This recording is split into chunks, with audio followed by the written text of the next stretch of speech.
Biyao's Wuxia Chronicles. Chapter 12:12. I really don't believe that this is an ordinary village. I'll go down and take a look.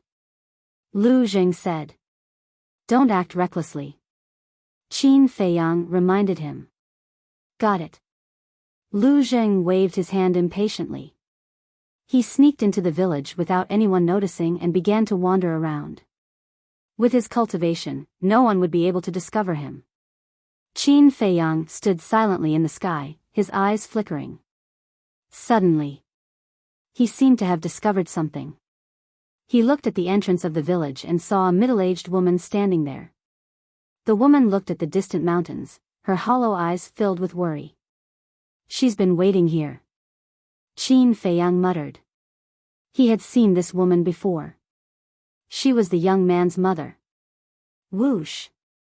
Soon, Lu Zheng appeared beside Qin Feiyang like a ghost. Seeing Qin Feiyang staring at the entrance of the village, he also looked down. When he saw the woman, Lu Zheng asked suspiciously, "Who is she?" "The young man's mother," Qin Feiyang said. Lu Zheng nodded in realization and sighed. What a pitiful person. If Qin Feiyang and Lu Hong had not saved the young man in time, she would have lost not only her daughter but also her son. Although she's pitiful, it also reflects that her mother is really the greatest person in the world. Qin Feiyang sighed deeply and asked, "How's the investigation?" Lu Zheng retracted his gaze and shook his head. They're all ordinary people. There's not a single cultivator. Qin Feiyang frowned and scanned the village. Lu Zheng added, "However, I found something unusual." What is it? Qin Feiyang was surprised. Look there. Lu Zheng pointed to the center of the village. Qin Feiyang looked in the direction he pointed.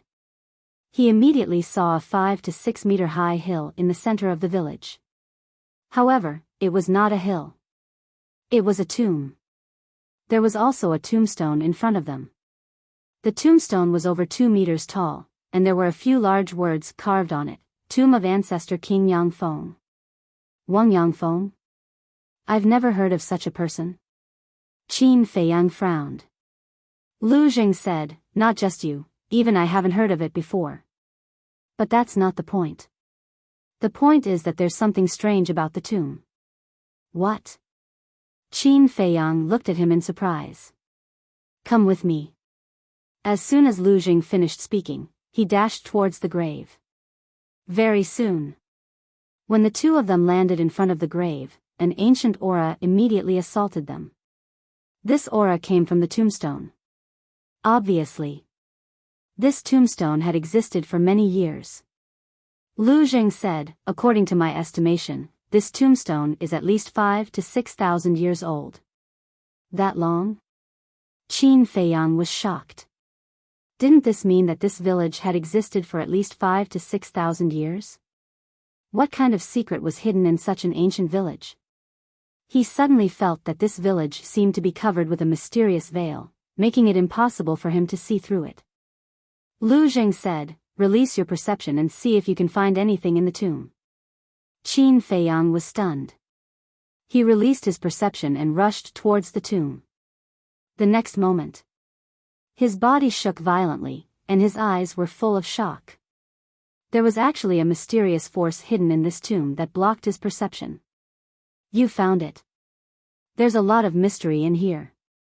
I'm even thinking that there's not a single beast within a radius of more than 10 miles. It's very likely because of this tomb.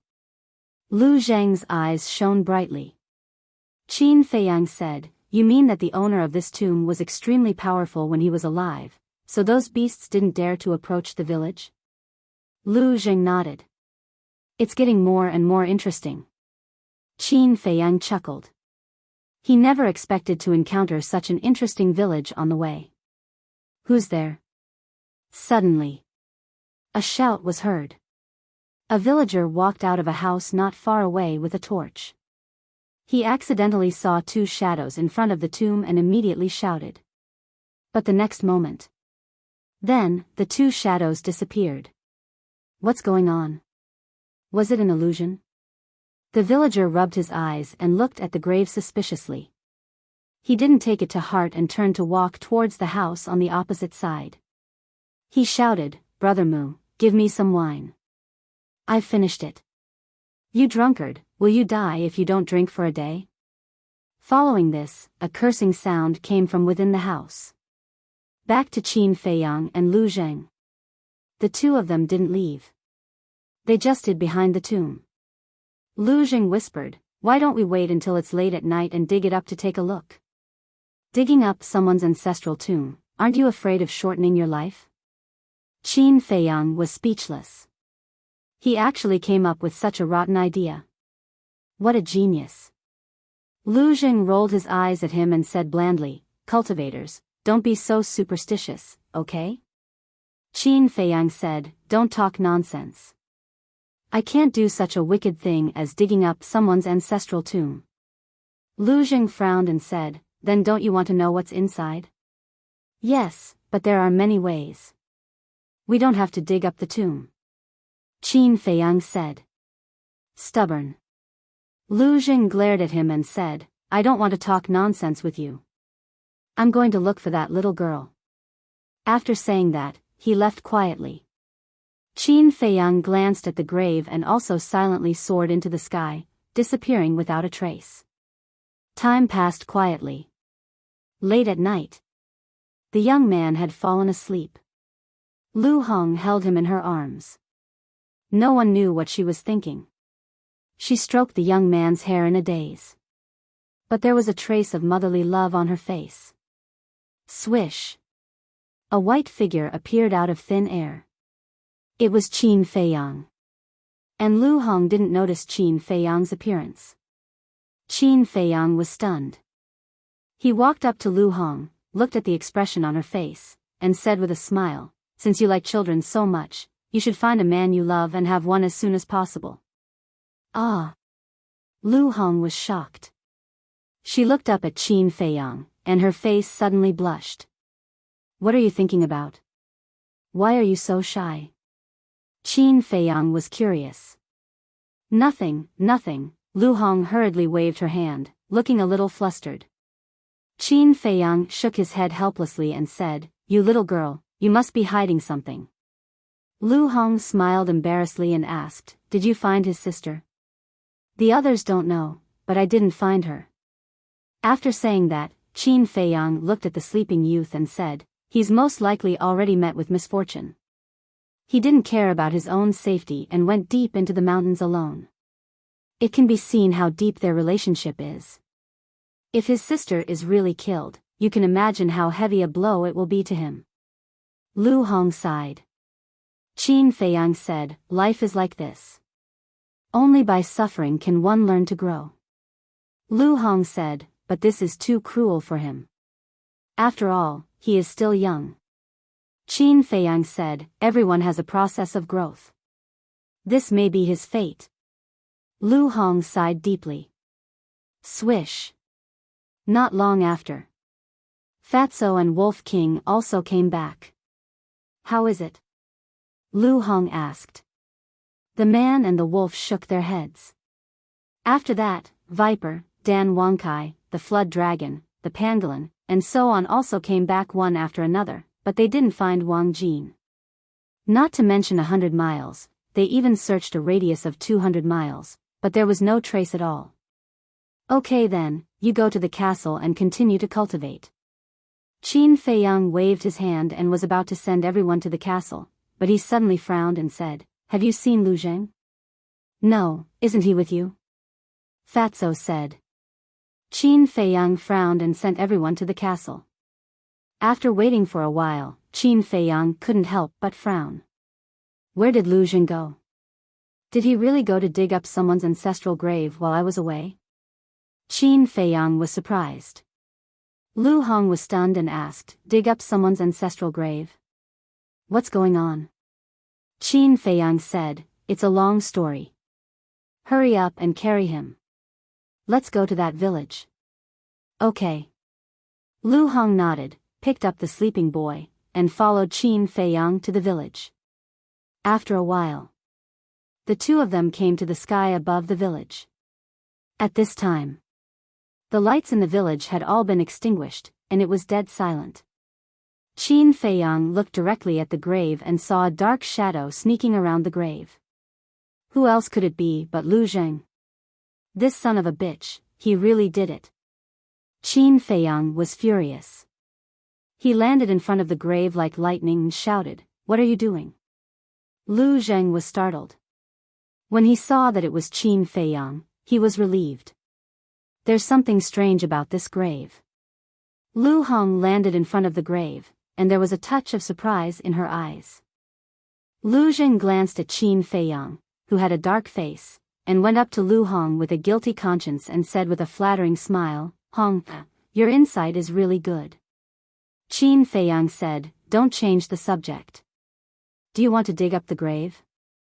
Lu Zheng said innocently, "No." Qin Feiyang said, "Then why are you wandering around here?" "I'm just curious, that's not right.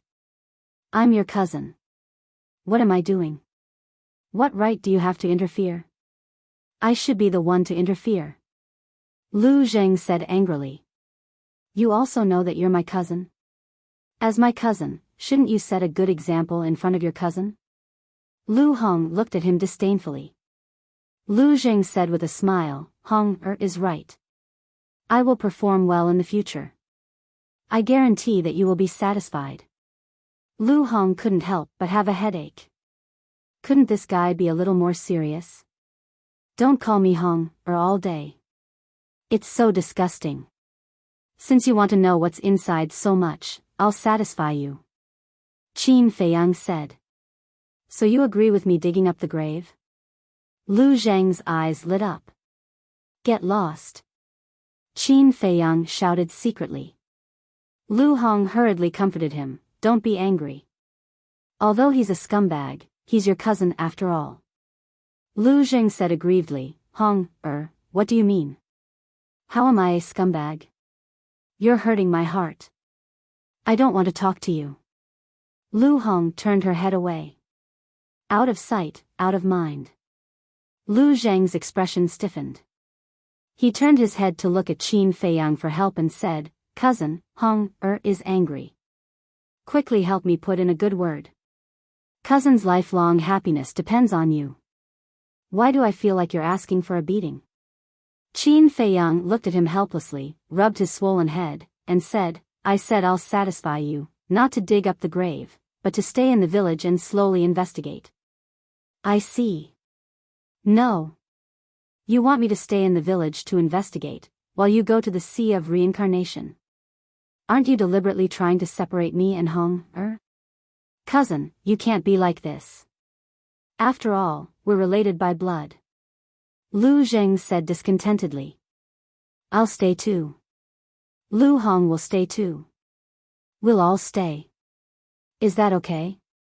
Qin Feiyang gnashed his teeth. He was about to go crazy. He really didn't know what to do with this cousin who suddenly appeared. "Of course we can all stay." Lu Zheng chuckled and didn't care at all. "Oh my God, who did I offend? Why do I have such a weird cousin?" Qin Feiyang looked at the sky helplessly. He was about to collapse. This was simply torture. Lu Hong couldn't help but snicker. Chapter 12-13. At the entrance of the village.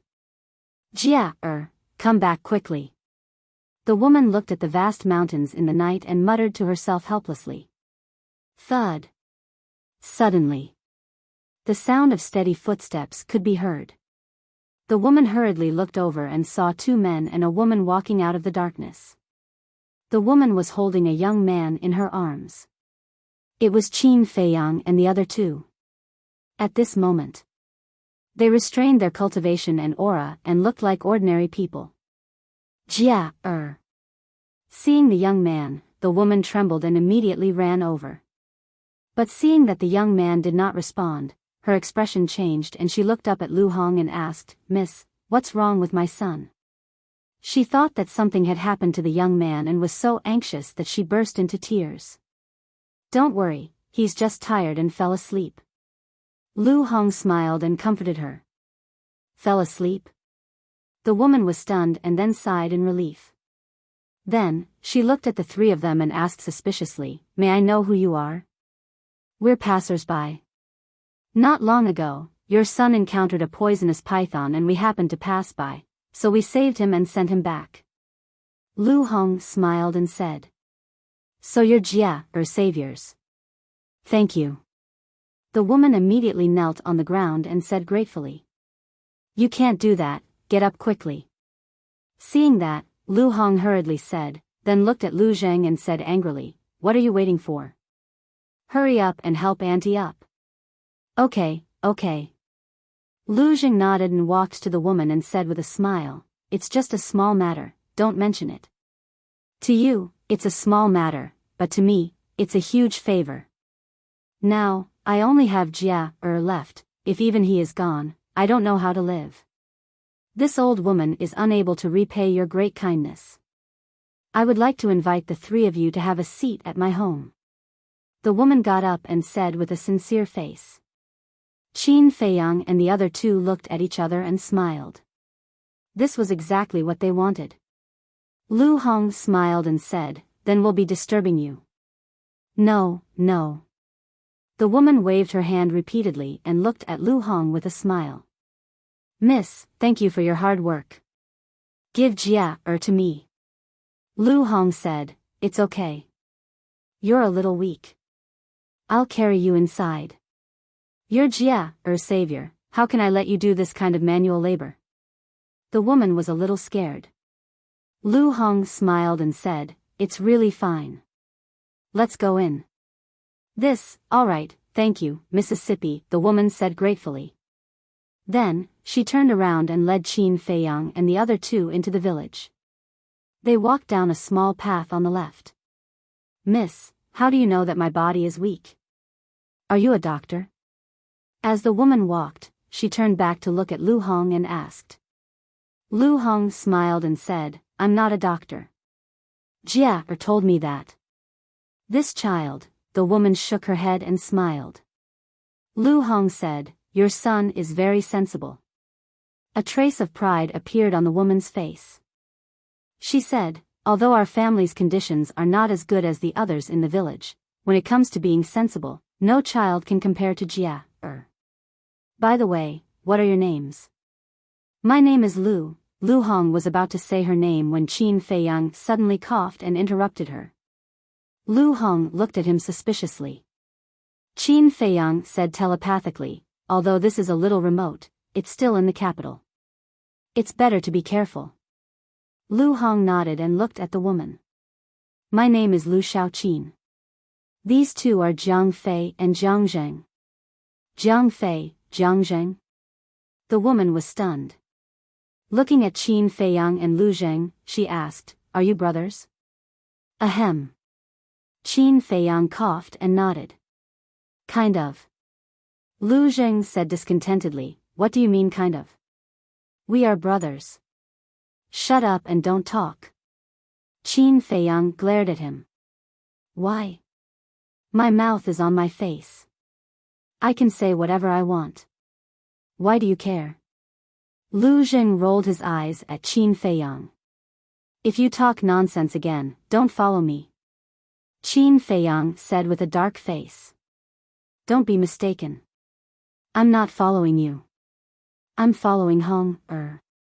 I only have eyes for her, understand? So don't flatter yourself." Lu Zheng smiled disdainfully. "I'm flattering myself?" Qin Feiyang pointed at his nose and looked at Lu Zheng angrily.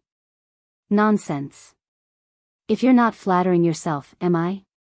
Also, the eldest brother is the father, and the eldest sister-in-law is the mother.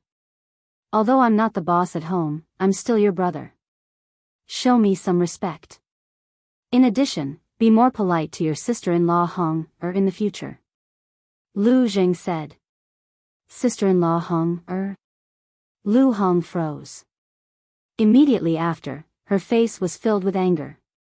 This bastard, the more he spoke, the more ridiculous he became. Qin Feiyang was also gnashing his teeth. "Why are you gnashing your teeth? Let me tell you, don't think about bullying your brother. Be careful of being struck by lightning. Lu Zheng snorted coldly. I'll endure it. Qin Feiyang took a deep breath and tried to control his mind that was about to explode. The woman looked at Qin Feiyang and Lu Zheng and said with a smile, "You two brothers are really interesting."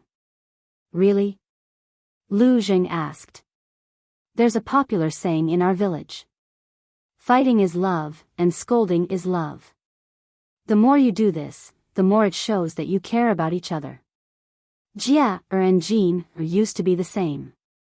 When they were together, they often bickered.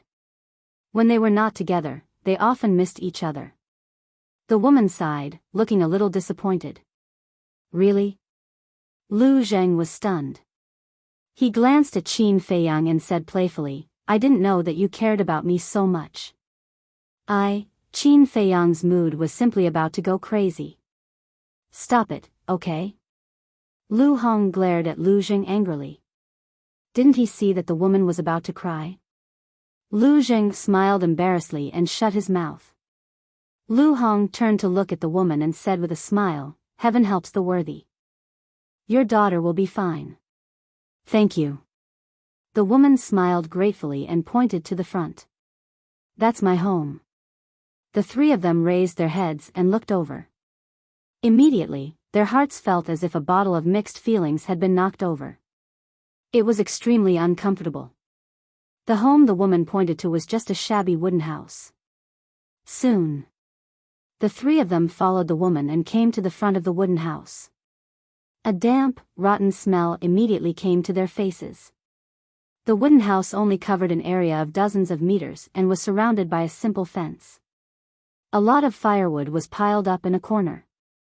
The woman apologized, I've been waiting for Jia, at the entrance of the village these days. I didn't take care of the yard. It's a little messy.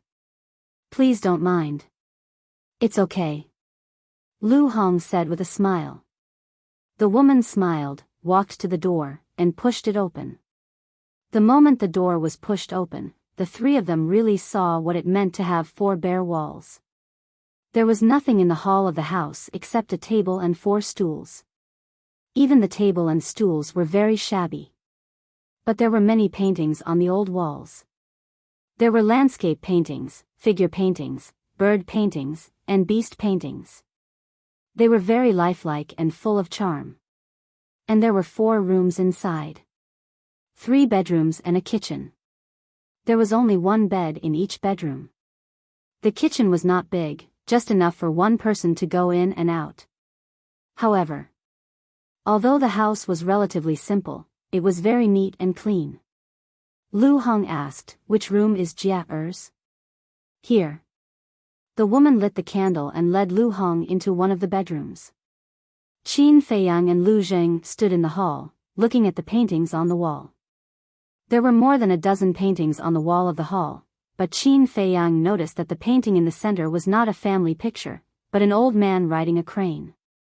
The old man was dressed in a snow-white robe, riding a white crane in the sky, holding a horsetail whisk in his hand, and his white hair was fluttering. He had quite a sage-like charm. Lu Hong walked to Qin Feiyang, looked at the old man riding a crane in the painting, and whispered, He is the immortal crane that Jia mentioned. What is his background? Qin Feiyang asked secretly. I asked Jia. He told me that this immortal crane came and went without a trace. No one in the village knew where he lived, and no one knew his name. They only knew that he came from a mysterious immortal sect. Lu Hong said. Immortal sect? Lu Zheng was stunned and said angrily, How can there be immortals in this world? It's obvious that he is a swindler. Qin Feiyang also felt the same. He looked at Lu Hong and asked, What does he do in this village every 2 years? Lu Hong said, It is said that he is recruiting disciples. Qin Feiyang and Lu Zheng looked at each other. Immortal sect? Recruiting disciples? Wasn't this a little too exaggerated?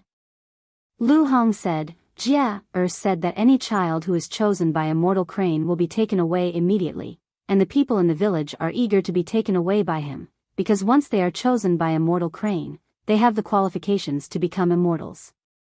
Nonsense. I can't stand this kind of swindler who pretends to be mysterious. I must find out about this so-called immortal sect and expose their true colors. Lu Zheng snorted coldly. Immortals were just legends. They did not exist at all. This immortal crane was clearly bewitching the villagers here. Qin Feiyang glanced at him, then raised his head again and looked at the portrait of immortal crane. This village was isolated from the world, and the people in the village still maintained primitive thinking. It was reasonable to believe that there were immortals in this world. Just like when he was a child, he also believed that there were immortals in this world. But when he went out and began to understand this world a little bit, he realized that these so-called immortals were just some people who were more powerful than ordinary people. Immortals did not exist in this world at all. At this time, the woman came out, holding a pot of tea, and said with a smile, "3 benefactors, the house is a little simple and crude. Please don't mind and sit down." "It's okay." Lu Hong waved her hand and said with a smile. The woman put the teapot on the table, turned to look at the portrait of immortal crane, and said, "I heard you were talking about immortal crane just now." Lu Hong nodded. The woman's face became serious, and she said, "You can talk about it at home. Don't talk nonsense outside." "Why?" Lu Hong was puzzled. The woman said, "Because the people in the village all respect immortal crane very much. If they hear you talking about him, they will make trouble for you." Her words were full of respect for immortal crane. Qin Feiyang and the other 2 looked at each other. It seemed that the people in this village had been completely educated by immortal crane. They believed that there were immortals in this world. Lu Hong asked, "Do you know about this immortal crane?" The woman said in awe, "He is an immortal, and I am just an ordinary woman. What qualifications do I have to know about him?" Lu Hong said, "In these years, besides this immortal crane, are there any other immortals who came to this village?" The woman shook her head and said, "Let's not talk about it. You probably haven't had dinner yet. I will prepare some food. You can talk." "Thank you," Lu Hong said with a smile. "It's my pleasure." Chapter 12-14. Lu Zheng looked at the busy woman's back, and then looked at the portrait of Master Shen. Then he looked at Qin Feiyang and secretly said, "You guys talk, I'll go out for a walk. Don't mess around." Qin Feiyang hurriedly warned him. Lu Zheng raised his eyebrows, turned to Qin Feiyang and said, "Now I'm telling you very seriously, I'm your brother, don't meddle in my business." Qin Feiyang directly ignored him. Lu Zheng turned to Lu Hong and said, "Hong, as his sister-in-law, shouldn't you discipline him? He's too impolite, too outrageous." Lu Hong also averted her gaze and looked elsewhere. This time Lu Zheng was embarrassed, turned around and left resentfully. Lu Hong stared at Lu Zheng's back, then looked at Qin Feiyang and whispered, "You shouldn't have let him follow us." "You don't understand." Qin Feiyang sighed. Although Lu Zheng made him feel very helpless, to be honest, he cared about this cousin of his very much. Not for any other reason, but because Lu Zheng was his family. He had been wandering outside since childhood, without anyone to rely on, so he longed for family more than anyone else. When he learned that Lu Zheng was his cousin, he was very happy. So, no matter what Lu Zheng did, what did he say? He didn't care. As the woman said, beating was love, scolding was love. What he needed to do now was to enjoy this rare family affection. Lu Hong looked at Qin Feiyang deeply. Didn't she understand? No. In fact, she understood. She didn't dare to say that she understood Qin Feiyang better than anyone else, but she dared to say that no one cared about Qin Feiyang more than she did. She also knew that the man in front of her didn't need anyone to comfort him, because he could bear it alone. What she needed to do was to silently accompany him. "The food is here." A short while later, the woman came out with 3 dishes and 2 bowls of rice, but when she saw only Qin Feiyang and Lu Hong, she asked in confusion, "Where is our benefactor?" Lu Hong smiled and said, "Don't worry about him. He's just a person who can't stay idle. Alright, you guys can have a simple meal. Tomorrow, I'll make a sumptuous meal to thank you guys." The woman smiled. Lu Hong sat at the table and picked up her chopsticks. She smiled and said, "Then I won't be polite." The woman said, "Eat whatever you want, as long as you don't mind." "How could that be?" Lu Hong smiled. She picked up a piece of meat and put it in her mouth. Chewing, her eyes lit up. She nodded and said, "It's been a long time since I've eaten such delicious food." "Then eat more." The woman sat at the table. After glancing at Qin Feiyang, she kept looking at Lu Hong with a smile on her face. Lu Hong smiled and said, "Auntie, you should eat some too." Okay. The woman nodded but did not pick up her chopsticks. She continued to look at Lu Hong, treating Qin Feiyang beside her as heir. Lu Hong was a little uncomfortable. She asked suspiciously, "Auntie, is there something on my face?" "No." The woman shook her head and said with a smile, "You really look like my daughter." Lu Hong was stunned. It turned out that she was thinking of her daughter. She comforted her, "Auntie, don't worry. We'll help you look for her tomorrow." "How can I do that?" the woman hurriedly said. Lu Hong smiled and said, "It's okay. We're all idle people. As long as Auntie doesn't mind us disturbing you, it's fine." I don't mind. The woman waved her hand repeatedly. Then, she looked at Qin Feiyang and said, "Young man, this is a good girl. You have to cherish her." Qin Feiyang was stunned. Lu Hong's cheeks immediately turned red. The woman chuckled. She grabbed the chopsticks, picked up a few pieces of vegetables, and put them in Lu Hong's bowl. Then, she said, "Eat more." "Thank you." Lu Hong lowered her head, not daring to look at Qin Feiyang. Ahem. Qin Feiyang coughed. The atmosphere was a little awkward. He put down the bowl and chopsticks, looked at the woman, and said, "Auntie, has anyone in your village ever entered the mysterious gate of immortality?" "Yes." The woman nodded and said, "I remember that a dozen children were taken away by Master Shen 2 years ago. Have they ever come back?" Qin Feiyang asked. "No. Master Shen said that the Gate of Immortality is not an ordinary place. As long as you go there, you can't come back. No one is allowed to go to the Gate of Immortality to visit them," the woman said. Qin Feiyang frowned and said, "Don't the parents of these children miss them?" "Yes, of course. But as parents, we want our children to be successful, so everyone gradually got used to it." The woman smiled. Qin Feiyang nodded. That was right. Which parent didn't want their children to be successful? But he couldn't figure out what kind of place it was that people couldn't come back after going there. After all, whether it was the Divine Hall in the capital or the Pill Pagoda in the Central Divine Kingdom, there was no such rule. Qin Feiyang suddenly said, "By the way, may I ask if your family has any grudges with other people in the village?" "Grudges? Why do you ask?" The woman looked at him in confusion. Qin Feiyang smiled and said, "It's nothing. I just asked casually. If you don't want to say it, don't say it." The woman thought for a while in a low voice and said with a smile, "People in our village are relatively harmonious and get along well.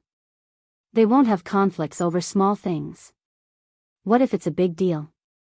Qin Feiyang asked. The woman said, "If there is a big deal, our village chief will come out to mediate." Qin Feiyang nodded. Lu Hong glanced at Qin Feiyang and said telepathically, "Did you think of something?" Qin Feiyang said to himself, "I've been thinking about why Wang Jin went missing." "What do you mean?" Lu Hong was suspicious. "Wang Jin is from this village. She grew up here, and since her father passed away, she often hunted outside. She must be very familiar with the situation around the village. For example, where is the danger? Where is it safer?" And as a person with a little sense, it is impossible for her to go to those dangerous places. But why did she go missing? So I'm thinking, is there something strange about Wang Jin's disappearance? Qin Feiyang said telepathically. Lu Hong said to herself, that's why you asked if this family has any grudges with others. Are you suspecting that someone might have secretly harmed Wang Jin? Yes. Qin Feiyang replied secretly. After all, he was used to seeing scheming and scheming. He thought more than the woman. And although this village looked very ordinary and simple, it did not rule out that there were a few scumbags. Lu Hong said to herself, but she also said that she has no grudges with others. Qin Feiyang said telepathically, we have lived together for so many years, and there is no friction at all. Do you think it is possible? Lu Hong shook her head. No matter how harmonious they were, there would definitely be some disputes. There is definitely a grudge, but because she is very simple, she usually doesn't take it to heart. But just because she doesn't take it to heart doesn't mean that the other party doesn't take it to heart. Maybe the other party has already held a grudge. We have been traveling outside all year round. Because of a small matter, someone will die in the end. Haven't we seen this kind of thing before? Qin Feiyang said with a faint smile. Makes sense. Lu Hong muttered to herself. She looked at the woman calmly and said with a smile, Auntie, think carefully. Have you offended anyone in the past? Or did someone provoke you? What are you trying to say? Although the woman was honest, she was not stupid. There must be a reason for the two of them to ask again and again. Lu Hong said, don't worry about it. Tell us the truth. Then let me think about it. The woman lowered her head and fell into deep thought. Qin Feiyang and Lu Hong did not say anything and looked at her quietly. Time passed bit by bit. After some time, the woman finally raised her head and looked at Qin Feiyang and Lu Hong. She said, speaking of which, there is indeed one thing. What is it? Qin Feiyang asked. I remember that a year ago, the son of the village chief came to me and said that he liked Jin and wanted to marry her. This was originally a good thing, but Jin did not agree and said that she did not like him. Although the village head's family is relatively wealthy, I will definitely respect Jin's choice. Later on, the village chief's son almost fell out with us because of this, but the village chief stopped him in time and taught him a lesson. Later on, this matter was left unsettled and I did not take it to heart. The woman said. Qin Feiyang's eyes flickered and he asked, what's the character of the village chief's son like? He's rather overbearing. But he usually treats the villagers well and often helps everyone. After all, he's young. It's normal for him to be a little arrogant. The woman smiled. Qin Feiyang nodded thoughtfully. Lu Hong snickered. Seems like you're worrying too much. Is that so? Qin Feiyang smiled faintly and did not say anything. Lu Hong asked suspiciously, you're not suspecting the village chief's son, are you? Why not? We can't ignore all possibilities. Qin Feiyang thought. Lu Hong said, then what do you plan to do? Qin Feiyang smiled. Let's go take a look tomorrow and meet the village chief's son. Lu Hong looked at Qin Feiyang helplessly and said, up to you. Sister, suddenly. A cry of helplessness rang out from the inner room. Jia. The woman immediately put down the bowl and chopsticks and ran into the inner room. Qin Feiyang and Lu Hong also got up and walked in. The boy had already woken up and was sitting on the bed. His young face was full of fear and his forehead was full of sweat. Jia, did you have a nightmare again? The woman sat by the bed, stroking the boy's back and asked. I dreamed of my sister. She was eaten by a ferocious beast. Mother, I'm so scared. The boy threw himself into the woman's arms and cried bitterly. His bright eyes were full of helplessness. No, your sister will be fine. Trust me. The woman patted the boy's back and comforted him, but her eyes were also blurred by tears. Sigh. Lu Hong could not help but sigh. Why did God have to be so cruel to this family? They were already very unfortunate. Couldn't God take care of them? When the boy saw Qin Feiyang and Lu Hong, he was slightly stunned. Then, he seemed to remember something. He quickly broke free from the woman's arms and got up from the bed. Then, he jumped in front of Qin Feiyang and Lu Hong. He grabbed their hands tightly as if he was grasping at a life-saving straw and asked, "Sister Angel, Brother Immortal, have you found my sister?" Lu Hong shook her head. "How could this be? Is my sister really dead? I don't believe it, I don't believe it." Chapter 12:16. The woman lowered her head and looked at the young man. Tears fell from the corners of her eyes. Sigh. Qin Feiyang sighed. He turned around silently and walked away. Standing in the courtyard, he looked up at the night sky. A cold light flashed in his eyes. No one could understand the pain of losing a loved one better than him. Therefore, no matter what, he had to find out the reason for Wang Jin's disappearance. Soon. Lu Jing returned and looked at Qin Feiyang in the courtyard. He was slightly stunned and asked suspiciously, "Why are you standing here alone?" Qin Feiyang smiled faintly and said, "Nothing. I just felt something and felt a little irritated." "Because of Wang Jin?" Lu Jing asked. Qin Feiyang nodded and looked away. He asked, "Why did you go out just now?" Lu Jing said, "Actually, I've been wondering if there's something strange about Wang Jin's disappearance." Qin Feiyang was stunned and asked curiously, "Why do you say that? Wang Jin was born and raised here. She should be very familiar with the nearby mountains. But why did she go missing? So I suspect that her disappearance might not be that simple. I went out just now to see if there was anything suspicious in this village." Lu Jing frowned. Qin Feiyang smiled and said, "You're indeed my cousin. You're exactly what I thought." "You think so too?" Lu Jing was stunned. "Yes. I was just talking to Lu Hong about this. And I heard that the village chief's son once coveted Wang Jin's beauty." Qin Feiyang said. "This might be a clue." Lu Zhang's eyes lit up. Qin Feiyang nodded and smiled faintly. "Let's wait until tomorrow. We'll go and meet him. By the way, can you answer a question for me?" "What is it?" Lu Zhang looked at him suspiciously. Qin Feiyang said, "Where exactly is the Lu family?" "Beg me." Lu Zhang looked at him mockingly. "It's up to you to say it or not." Qin Feiyang snorted coldly.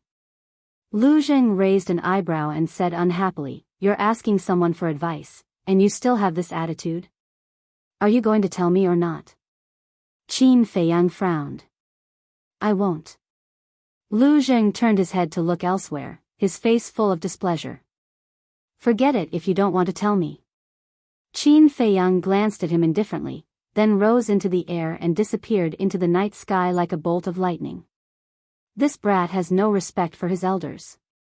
Looks like I'll have to teach him a lesson in the future. Lu Zhang mumbled to himself before turning around and entering the house. The next day, early morning. On the peak of a mountain near the village, Qin Feiyang opened his eyes. He stood up and stretched his body. This person looked refreshed. That night, he didn't cultivate. He just slept. In addition, there were no ferocious beasts here to disturb him, so he slept very soundly and comfortably. It's dawn. Time to go back. Looking at the sun in the sky, Qin Feiyang smiled faintly. He restrained his aura, jumped down the mountain, and walked toward the village. When he was about to reach the village, he suddenly stopped and looked at a forest not far away. He saw a young man in white entering the forest alone. The young man was about 20 years old. He was thin and had delicate features, looking like an elegant gentleman. Hunting so early in the morning. The people in this village are really hard-working. Qin Feiyang shook his head and smiled. The young man didn't have any cultivation, but there was a scabbard made of animal skin hanging from his waist, with a dagger in it. Qin Feiyang glanced at the young man. He didn't pay much attention to him and continued to walk toward the village. Are you Jiang Fei? As soon as he reached the entrance of the village, several villagers who were about to go out came up to him and asked with a smile. I am. Qin Feiyang nodded and looked at them suspiciously. Thank you for bringing Jia back. You don't know, Jia's mother was worried sick when he went out for 2 days. Little brother, if you're not busy, stay in the village for a few more days. The villagers smiled and said. They were simple and kind, giving people a natural sense of closeness. Okay. Qin Feiyang nodded. Okay, we're going out to hunt. If we can hunt good prey, come to my house for a drink tonight. A rough-looking man said with a grin. Wang Biyao, what do you mean? If we can't hunt, we won't treat this little brother to a drink? A bald man next to him said with dissatisfaction. That's not what I mean. Wang Biyao hurriedly waved his hand, looking simple and honest. I think so. Don't forget, this little brother is Jia's savior. So, whether or not we can hunt good prey today, tonight you have to take out the few jars of wine you've been saving for several years to thank him. The bald man said. Yes, yes, yes. Wang Biyao nodded repeatedly, but suddenly he looked at the bald man and said, No, it's you who wants to drink my jars of wine, isn't it? What are you thinking about? I just want to bask in this little brother's glory and have a few drinks tonight. The bald man smiled awkwardly. Hypocrite. Wang Biyao rolled his eyes at him. The other few people also looked at the bald man with disdain, but they were all smiling. Wang Biyao turned to look at Qin Feiyang and said with a smile, Little brother, we'll go first. See you tonight. Okay. Qin Feiyang nodded. At that moment, they took all kinds of weapons and walked into the mountains. Qin Feiyang shook his head and smiled.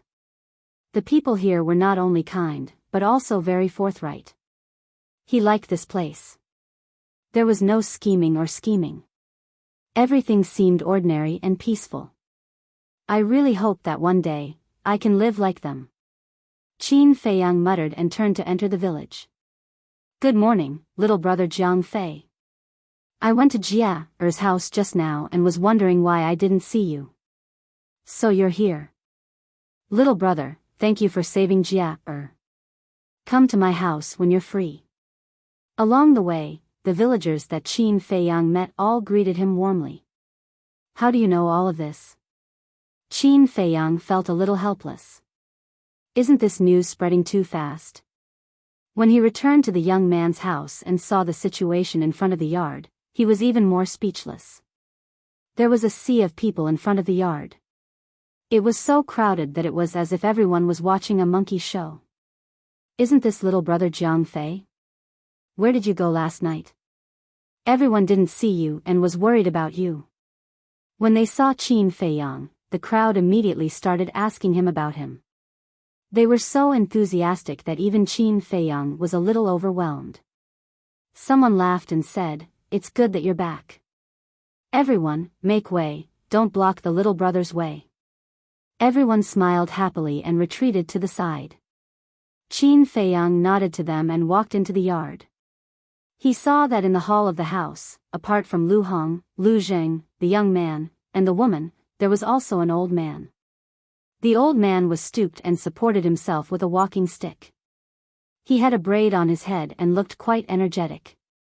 The old man got up and turned to look at Qin Feiyang. He asked with a smile, Are you little brother Jiang Fei? Qin Feiyang walked into the house and nodded. I am Qin Feiyang. May I know who you are? I'm the village chief here. Not long ago, I heard that you saved Jia last night, so I came here to thank you. The old man chuckled. Qin Feiyang smiled and said, You're too kind, old man. This is just a small matter. Anyone would have helped. Little brother, you're really humble. Speaking of which, I'm also responsible for this. As the village chief of this village, whether it was Jin Jia-er's disappearance or Jia-er's escape, I didn't think of a way to help immediately. I'm ashamed. The old man sighed. Qin Feiyang smiled faintly and said, you have too many things to deal with in such a big village. It's inevitable that you don't have the strength to help. We can all understand. Little brother, you really know how to talk. But it's fine as long as Jia-er comes back safely. The old man laughed hoarsely. Yes, it's better that he's fine. Qin Feiyang smiled and asked calmly, old man, is your son here? The old man glanced at the crowd and said suspiciously, he was here not long ago. Why did he suddenly disappear? This little rascal has no manners at all. I'll teach him a lesson when I get back. Qin Feiyang smiled faintly. The old man looked at the people outside the door and waved his hand. Little brother Jiang Fei, everyone saw him. Hurry up and leave. Since the village chief had spoken, the people in the yard naturally couldn't stay any longer. They left in groups of 2s and 3s. The old man retracted his gaze and turned to point at the table. He smiled and said, little brother, please take a seat. Qin Feiyang nodded with a smile and sat at the table. Lu Hong and Lu Jing also sat next to him. Lu Jing said secretly, little cousin, where have you been fooling around all night? Who do you think I am? Qin Feiyang rolled his eyes at him and said through voice transmission, I just felt a little tired, so I found a quiet place to sleep. Is that so? Why don't I believe you? Lu Zheng looked at him suspiciously. Believe it or not. Qin Feiyang didn't bother to pay attention to him. At this time, the old man sat opposite Qin Feiyang and said with a smile, the three of you, although you are Jia-er's benefactors, for the safety of the village, I have to ask you some questions. Please ask, old man. Qin Feiyang said. The old man said, may I know where the three of you are from? Lu Zheng said through voice transmission, this old man is suspecting that we have ulterior motives. Qin Feiyang said secretly, he's right to suspect. You stayed in the village with a purpose. Aren't you? Lu Zheng secretly despised him. Qin Feiyang sighed helplessly and looked at the old man with a smile. We're from a place very far away. I don't think you'll know even if I tell you. Where is it? The old man asked. Imperial City. Qin Feiyang said. Imperial City? The old man was slightly stunned and asked suspiciously, where is that? You really don't know? This time, it was Qin Feiyang who was stunned. Imperial City was the capital of the great Qin Empire. If they didn't even know this, weren't the people in this village too closed-minded? Qin Feiyang thought for a moment and said with a smile, I can't explain it clearly in a short time. Anyway, it's very far away. The old man said, then what are you doing here? Qin Feiyang said with a faint smile, the three of us are all wandering clouds and wild cranes. We like to travel and play. The old man said, are the three of you also immortals? Qin Feiyang glanced at the young man. Chapter 12-17. You're quite sensible. Qin Feiyang muttered, and a light flashed in the depths of his eyes. He looked at the old man and asked in confusion, why do you say that? Although there are no ferocious beasts within a dozen miles of our village, there are many powerful ferocious beasts more than a dozen miles away. If the three of you are not immortals, how did you avoid those ferocious beasts and come to our village? The old man chuckled. You can even think of this. You're indeed the village chief. However, we're not immortals. We're just ordinary martial artists. Qin Feiyang said with a smile. I see. The old man suddenly understood. He got up and said apologetically, please forgive this old man's rudeness. As the saying goes, you may know a person for a long time without understanding his true nature. You're just thinking about the safety of the village. I can understand. Qin Feiyang said. The old man said, little brother, you're really a generous person. When will the three of you leave? Qin Feiyang said, we'll leave after resting for a few days. The old man said, then if you need anything, feel free to come to this old man. Okay. Qin Feiyang nodded. The old man cupped his hands and said, then this old man will take his leave first. Take care, old man. Qin Feiyang got up to see him off. After seeing the old man off, Qin Feiyang immediately frowned. What's wrong? Lu Hong walked to Qin Feiyang and asked in a low voice. Qin Feiyang said to himself, I don't know if it's an illusion, but this village chief gives me a faint sense of crisis. No way, he's just an ordinary person. How can he pose a threat to you? Lu Hong was surprised. No. Little cousin is right. This village chief is extraordinary. Lu Jing walked to the two at this time and transmitted his voice to them. Lu Hong's expression froze. Qin Feiyang looked at Lu Jing and asked inwardly, what did you discover? Lu Jing said, before you came back, I had been observing him. I noticed that his eyes were sometimes different from usual. How is it different? Qin Feiyang asked secretly. Lu Jing said telepathically, his eyes are occasionally as sharp as a blade. This is not a look that an ordinary person should have. You mean, he is a cultivator? Qin Feiyang exclaimed. Yes. Lu Jing nodded. Interesting. The corners of Qin Feiyang's mouth lifted. Just as Lu Jing had said, this village was becoming more and more interesting.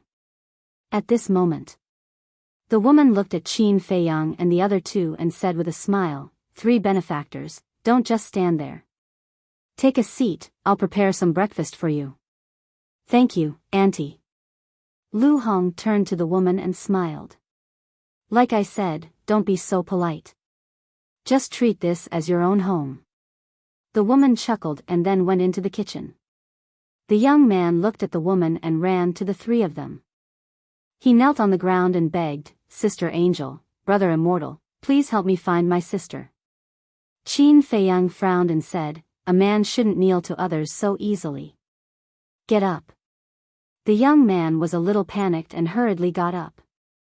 Qin Feiyang shook his head and said with a smile, I still don't know your name. What's your name? My name is Wang Xiaojia. The young man said truthfully. Qin Feiyang said, then let me ask you, how does your village chief usually treat everyone? The village chief is a good man. He treats the people in the village like his own family. I remember that when my father passed away, he was the one who helped us take care of the afterlife. So I've always been grateful to him. Wang Xiaojia said. Qin Feiyang nodded, then looked at Lu Jing and Lu Hong and asked, have you seen the son of the village chief? Yes, the father and son came together at that time. Lu Hong nodded and waved her jade-like hand. Battle Qi surged, and the shadow of a young man in white appeared. She said, he is the village chief's son. Qin Feiyang was stunned. What's wrong? Lu Hong was puzzled. I've seen him before. Qin Feiyang said. Lu Hong and Lu Jing looked at each other. Lu Hong asked, when did you see him? Qin Feiyang said, when I came back not long ago, I saw him enter a forest alone outside the village. He should be hunting. Wang Xiaojia said, brother you never hunts. Brother you? The 3 of them were stunned. Wang Xiaojia said, brother Yu is the village chief's son. His full name is Wang Yu. The 3 of them nodded in realization. Suddenly, Qin Feiyang raised his eyebrows and looked down at the young man. He asked, what did you just say? Wang Yu never hunts? Wang Xiaojia nodded and said, yes, he is the village chief's son. How could he do such manual labor? Then why did he go out so early in the morning? Qin Feiyang was suspicious. I don't know. But during this period, he did go out often. I saw him a few mornings. He is quite mysterious. Wang Xiaojia's face was full of suspicion. What about before? Qin Feiyang asked. Wang Xiaojia said, He used to go out occasionally, but not so frequently. Qin Feiyang's eyes flickered. He looked at Lu Hong and said, I'm going out for a while. You guys be careful of the village chief. You're really suspicious of him? Lu Hong said. There must be something wrong. Whether Wang Jin's disappearance has anything to do with him or not, it's necessary to investigate. After Qin Feiyang finished speaking, he opened a teleportation gate and walked in. I'm going too. Lu Zheng's eyes flashed and he followed in. Wang Xiaojie looked at the portal in a daze and asked, Sister Angel, what is this? Where did the two immortal brothers go? This is called a portal. It can directly teleport people from the village to the outside. As for your two immortal brothers, where did they go? We have to keep this a secret for the time being. Lu Hong rubbed Wang Xiaojie's head lovingly and smiled. There's such a magical thing? Looking at the portal, Wang Xiaojie's face was full of curiosity. Lu Hong smiled and said, This world is very big. What you see now is just the tip of the iceberg. Really? Wang Xiaojie had a confused look on his face. Lu Hong nodded and didn't say anything else. Because there were some things that Wang Xiaojie might not understand even if she said it. Outside the village. Outside the forest, Qin Feiyang and Lu Zheng appeared out of thin air. Qin Feiyang immediately looked at Lu Zheng and frowned. Why did you follow us? How can I miss out on such an interesting thing? Lu Zheng said with a grin. You, forget it, we're already here. Qin Feiyang sighed helplessly and looked up at the forest. Lu Zheng asked, This is the forest you mentioned? Yes. Qin Feiyang nodded and entered the forest to look for Wang Yu. However, as far as he could see, there wasn't even a shadow of a ghost. Qin Feiyang said telepathically, This forest is not big. Let's split up. You go to the east, I'll go to the west, and we'll meet in the south. Try not to make any noise. No problem. But before we split up, we'd better establish a contract bridge. If something unexpected happens, it'll be convenient for us to contact each other. Lu Zheng said. Qin Feiyang nodded. The two of them took out the image crystal, established the contract bridge, and immediately split up. Qin Feiyang went to the east. Along the way, he saw all kinds of insects, but he didn't see a single beast. He didn't make any footsteps. It was very quiet all around. After a while, he came to the east end of the forest, but he didn't see Wang Yu. He stood at the edge of the forest and looked ahead. Outside the forest was a plain with weeds, but there were no big trees. The view was very wide. On the plain, Qin Feiyang didn't see any trace of Wang Yu. At the end of the plain, there were endless mountains, high and low, stretching endlessly. After looking for a while, Qin Feiyang turned around and headed south. About 100 breaths later, in front of a pool, Qin Feiyang and Lu Zheng met. How was it? Lu Zheng said. Qin Feiyang shook his head and asked, Did you find anything? Not really. Lu Zheng shook his head. Strange, with his speed, he shouldn't have gone far. Qin Feiyang frowned. Not necessarily. Lu Zheng said. What do you mean? Qin Feiyang looked at him suspiciously. Lu Zheng said, If the village chief is as we guessed, a cultivator who hides his cultivation, then his son must also have cultivation. Makes sense. Qin Feiyang nodded. The two of them turned and rushed out of the forest like lightning, looking at the mountains outside the plain, their eyes flickering. Lu Zheng suddenly frowned. Fatso and the others searched those places last night. If there was really something, they should have found something. But we didn't think that there was something strange about Wang Jin's disappearance. We only thought that she might have been attacked by a beast, or trapped somewhere because of some special situation. So Fatso and the others definitely wouldn't have searched so carefully. Qin Feiyang said. Then this is indeed a problem. Because we don't know which direction this Wang Yu went. And outside the plain are mountains and there is no sign of human habitation. To find a person is like looking for a needle in a haystack. Lu Jing frowned. It's all my fault for being too careless. I should have followed him. Qin Feiyang was very upset. Do you really think you're a god who can predict the future? You didn't even know who he was at that time. Why did you follow him? Lu Jing rolled his eyes. After a while, he said, we can't keep looking like this. Let's just wait. Hasn't he been coming out often recently? Then we'll wait outside the village.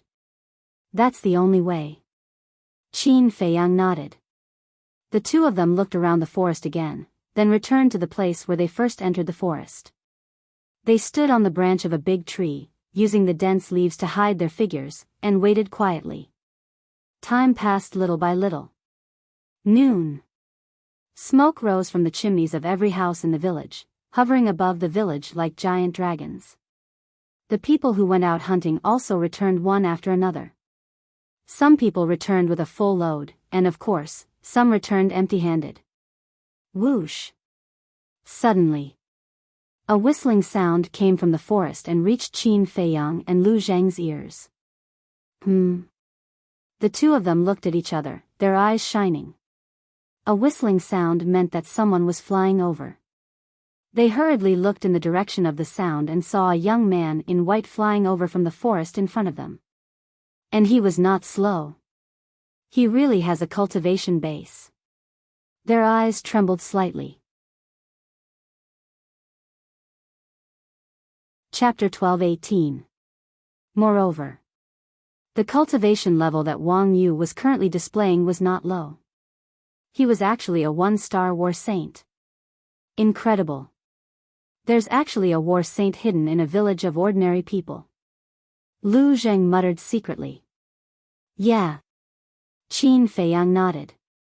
Even Wang Yu was so strong, then how strong was Wang Yu's father, the village chief? It was really unimaginable. Who exactly were these father and son? Was it related to the immortal crane who had bewitched the villagers? Should we make a move now? Lu Jing secretly asked. Qin Feiyang secretly said, I am more and more suspicious that Wang Jin's disappearance is related to this Wang Yu, so there's no need to rush, so as to not alert the enemy. While they were talking, Wang Yu had already arrived below the two of them. He landed on the ground and retracted his aura, turning back into an ordinary mortal. Then, with a satisfied smile on his face, he left the forest and disappeared into the village. What about now? Lu Jing asked. Wait here, I'll go take a look. Maybe I'll find something. Qin Feiyang waved his hand, activated the concealment technique, and rushed into the village like lightning, following behind Wang Yu. Although Wang Yu seemed unruly when he entered the village, the attitude of the villagers was quite good. The villagers also seemed to like him. Not long later, Qin Feiyang followed behind Wang Yu and entered a wooden building. He saw the village chief sitting alone in the hall, leisurely drinking tea. Wang Yu closed the door and sat down opposite the village chief. The village chief looked at him and frowned. You went again? Yeah. Wang Yu nodded. The village chief said angrily, I've already told you many times, don't overindulge, and you can't touch the people in the village. What are you worried about? Wang Yu did not understand. The village chief said, what if the villagers find out? So what if they find out? They are just a group of animals that we have raised. Not to mention a mere Wang Jin, even if it's all the women here, I can do whatever I want. Wang Yu said disdainfully. As expected. Qin Feiyang's gaze turned cold. Hearing Wang Yu's words, it was likely that he was blinded by lust and imprisoned Wang Jin somewhere. But what infuriated him the most was that this person actually said that the people in the village were beasts reared by him and his son. Was this something a human would say? This father and son pair were the real beasts. He took out an image crystal and quietly recorded it. In the meantime, hearing Wang Yu's words, the village chief's face darkened and he said angrily, watch your words. Be careful that the walls have ears. I know. You're so long-winded. Wang Yu impatiently waved his hand. Village chief said, then tell me, where did you lock Wang Jin up? What is it? Are you interested in her too? Don't worry, I'll give it to you when I'm tired of it. Wang Yu teased. You, village chief suddenly stood up, blowing his beard and glaring. All right, it's just a joke. Don't be angry, it's bad for your health. Wang Yu waved his hand and smiled, then said indifferently, I locked her up in the Red Maple Ridge. There are War Master level beasts all around, and there are even a few holy beasts. The trash in the village can't even enter, so no one will ever find her. That's good. But let me give you a piece of advice. Once you've played enough, hurry up and kill her to prevent any accidents from happening. Village chief said. Wang Yu laughed. After playing for half a month, I'm indeed getting tired of it. I'll go play again tomorrow and kill her. Village chief nodded and asked, also, what do you think of Jiang Fei and the other two? Wang Yu said, although these three people don't seem to have any cultivation, they are definitely not ordinary people to be able to come to the village. Village chief said in a deep voice, I think so too, so I have to think of a way to get them to leave quickly. Leave? Since you're here, don't even think about leaving. Find a chance to kill them, but keep that woman. I'm very interested in her. Wang Yu chuckled, his eyes filled with a lustful light. Sooner or later, you will be destroyed in the hands of a woman. The village chief looked at him as if he expected better from him. You're thinking too much. Here, we are the heavens. Whatever we say goes. Who dares to go against us? Wang Yu laughed arrogantly. That's true. Village chief nodded and smiled. He stood up and said, all right, you go and cultivate. I'll go outside and take a look. I'll also pay attention to the actions of those three people. Finished. Village chief turned around and opened the door, chuckling as he walked out. Hello, village chief. The villagers all greeted him warmly. Hello, everyone. Village chief nodded his head one by one. Suddenly, he looked at a burly man not far away and extended his hand. Old bull, come over for a moment. Village chief, what's the matter? The burly man ran in front of village chief and asked. Village chief smiled, has your family hunted any prey recently? If not, tell me, I'll send some over. Thank you for your trouble, village chief. Recently, my luck has been good and I haven't been able to get any prey. The burly man rubbed his head and smiled, looking charmingly naive. Village chief said, all right then, go and do your work. If you need anything in the future, feel free to find me. Okay. The burly man nodded and smiled. Then, he turned around and ran away. Qin Feiyang stood at the side and watched this scene. He couldn't help but feel sad for these villagers. In their eyes, village chief was a kind-hearted person. He helped everyone and took care of everyone. They respected him very much. But the truth was that he was simply a sanctimonious and shameless villain. Sigh. Such a simple village, such a group of kind-hearted people, but they were manipulated by two refined scum. Where is the justice? Qin Feiyang sighed secretly. He put away the image crystal and turned around to leave. His heart was extremely heavy. What two beasts? No. They're even worse than beasts. They're simply two bastards. In the forest, Lu Zheng was furious on the spot when he heard about this. Calm down. Qin Feiyang said. They deceived the villagers here and hurt an innocent woman. How can I calm down? I don't understand. Scum like this, just kill them. Why are you still keeping them alive? Lu Zheng said angrily. Qin Feiyang said, this matter is not as simple as you think. What do you mean? Lu Zheng raised his eyebrows. Two people who are at least battle saints. Why are they hiding in this village? Just to play with the people here? If it were you, would you do such a boring thing? Qin Feiyang said. No. Lu Zheng shook his head. Isn't that right? I suspect that the father and son should be related to Master Shen and the so-called Immortal Gate.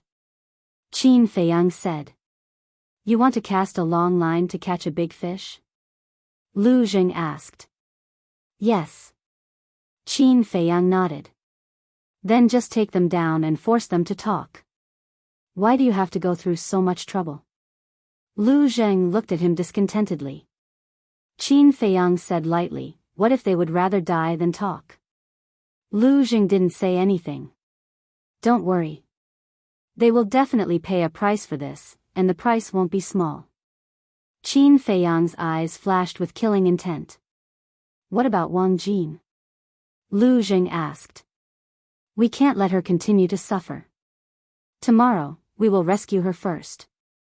At the same time, we will make the village chief pay some interest first. Qin Feiyang sneered. Time passed like sand between fingers, passing in the blink of an eye. Night fell. Miss Xiaoqin, where did Jiang Fei and Jiang Zhen go? Why haven't I seen them all day? In the wooden house. The woman looked at Lu Hong and asked. Lu Hong said with a smile, they never tell me what they do, so I don't know. Do you want to prepare their dinner? The woman asked. Lu Hong said, don't worry about them. They have hands and feet. They won't starve to death. Well, I will make some for them when they come back. The woman smiled and went into the kitchen to get busy. Wang Xiaojie stood at the side, looked at the woman's back, and asked in a low voice, Sister Angel, are the two immortal brothers helping to find my sister? That's right. Lu Hong nodded. Wang Xiaojie said worriedly, they haven't come back so late. Are they in danger? Danger? Lu Hong shook her head and smiled. She rubbed Wang Xiaojie's little head and said with a smile, don't worry about that. In this world, no one can hurt them. Are they very powerful? Wang Xiaojie asked naively. Of course they are. Let me give you an example. They can destroy your village with just a wave of their hand. Lu Hong said. Wang Xiaojie was dumbfounded. His little face was full of yearning as he muttered, if I can be as powerful as the two immortal brothers, then I will protect my sister and mother. The next day, early morning. The horizon gradually turned white, and the sun slowly rose. The villagers walked out of the village one after another and entered the mountains to hunt. Going out to hunt every day had become a habit in their lives. Of course. This was also their only way to survive. Soon. Wang Yu also walked out of the village and entered the forest alone. Seeing that there was no one around, he turned into a stream of light and flew away. Whoosh! Just as Wang Yu left, Qin Feiyang and Lu Jing appeared. They had been waiting here for the whole night. Looking at each other, Qin Feiyang activated the concealment technique and chased after Wang Yu with Lu Jing. Soon. The three of them rushed out of the forest one after another and flew in the southwest direction. Qin Feiyang and Lu Jing followed beside Wang Yu, but Wang Yu did not notice at all. His face was full of lewd smiles. Obviously, he was fantasizing about some improper things. Laugh, laugh all you want. Lu Jing sneered again and again. About half an hour passed. The two of them followed Wang Yu deep into the mountain range for hundreds of miles. A majestic mountain ridge finally entered their sight. This was the Red Maple Ridge. The Red Maple Ridge stretched up and down like a huge dragon lying on the ground. It was full of red trees. This tree was called the Red Maple Tree. Every leaf was as beautiful as fire. From afar, the whole mountain ridge was like a sea of fire. The origin of the name Red Maple Ridge was precisely because of these red maple trees. Chapter 12:19. Whoosh! Wang Yu directly entered Red Maple Ridge and stopped halfway up the mountain. There was a cave here. It was pitch black inside the cave. Little bitch, I'm here again. Wang Yu let out a hearty laugh and stepped into the cave. Bastard, don't come near me. Get lost. The next moment. A roar filled with fear came from within the cave. Whoosh! Qin Feiyang and Lu Zheng looked at each other. Murderous intent flashed in their eyes and they also rushed into the cave. Immediately, an unsightly scene entered their line of sight. The size of the cave was only 100 feet. And in the middle of the cave, there was a thick layer of red maple leaves. A woman was lying on top of it. The woman was about 1.75 meters tall. She was very beautiful and had a good figure. But at this moment, her face was full of fear. Not only that. She was also firmly tied by a thumb-thick iron chain and could not move. The most shocking thing was that the woman did not have any clothes on and was completely naked. Moreover, there were bloodstains all over her tender skin, as if she had been whipped. It was a ghastly sight. This is too much.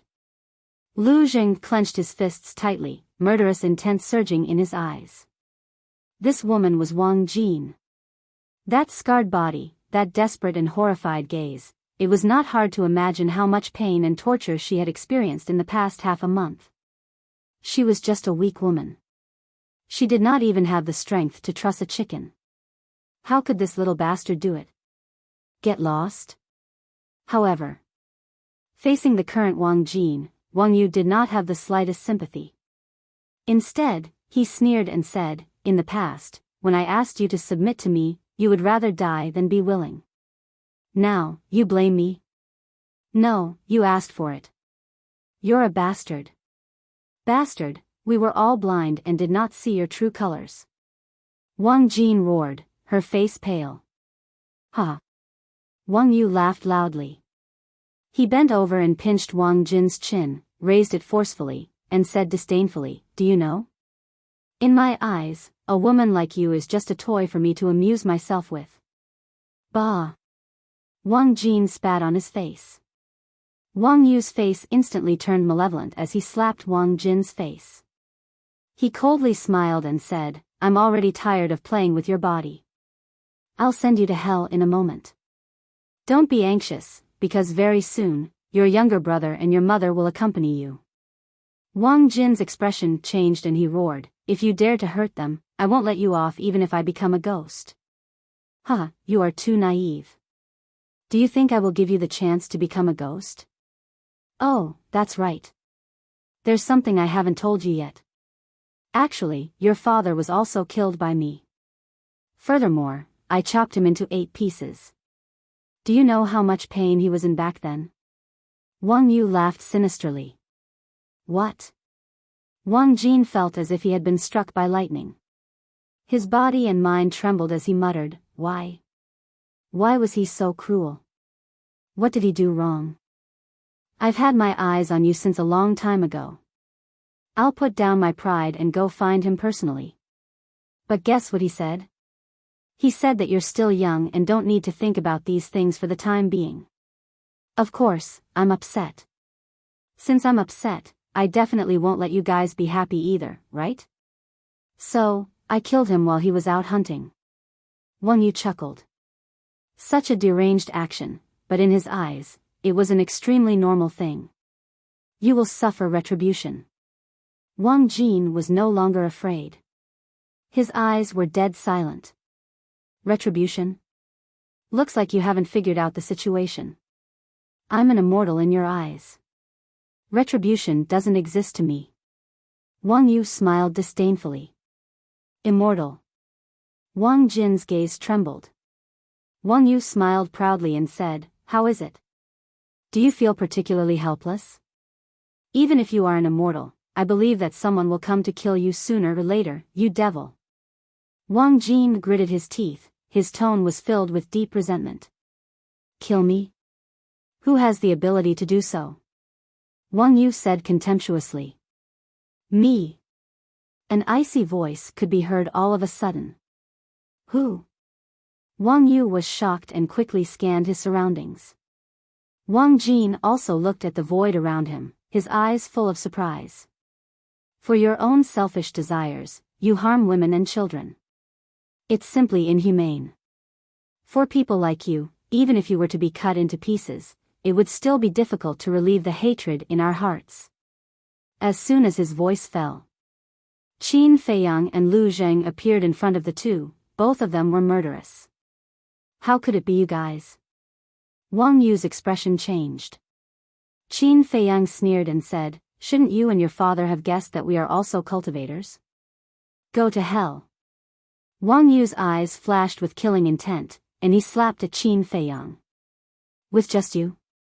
Qin Feiyang smiled contemptuously. He slightly released his aura, and Wang Yu was blasted away, crashing into the stone wall behind him. Blood gushed out on the spot. So strong. Wang Yu's pupils shrank, and he hurriedly used a mysterious footwork to escape from the cave. Today, even if you go to heaven or hell, you can't escape. Qin Feiyang chased after him. Lu Zheng glanced at Wang Yu's back coldly. He took out a dagger from his Qinkuan bag and cut off the iron chain on Wang Jin. Then, he turned around, took out a set of clothes, and handed it to Wang Jin, saying, put it on. Wang Jin glanced at Lu Zheng, took the clothes, and quickly put them on. Then, she looked at Lu Zheng nervously and asked, may I ask who you are? Lu Zheng turned to look at her and said with a smile, don't be nervous. We are your brother's friends. He asked us to come here specially to find you. Xiao Jie's friends? Wang Jin was in a daze. Why didn't she know that her little brother had these two friends? And they didn't look like simple people. Suddenly, her expression changed, and she exclaimed, oh no, Wang Yu is an immortal. Tell your friend to stop chasing. Immortal? Lu Zheng said disdainfully, if Wang Yu is an immortal, then my little cousin is a god. A god. Wang Jin was dumbfounded, and her face was full of awe. Do you really believe it?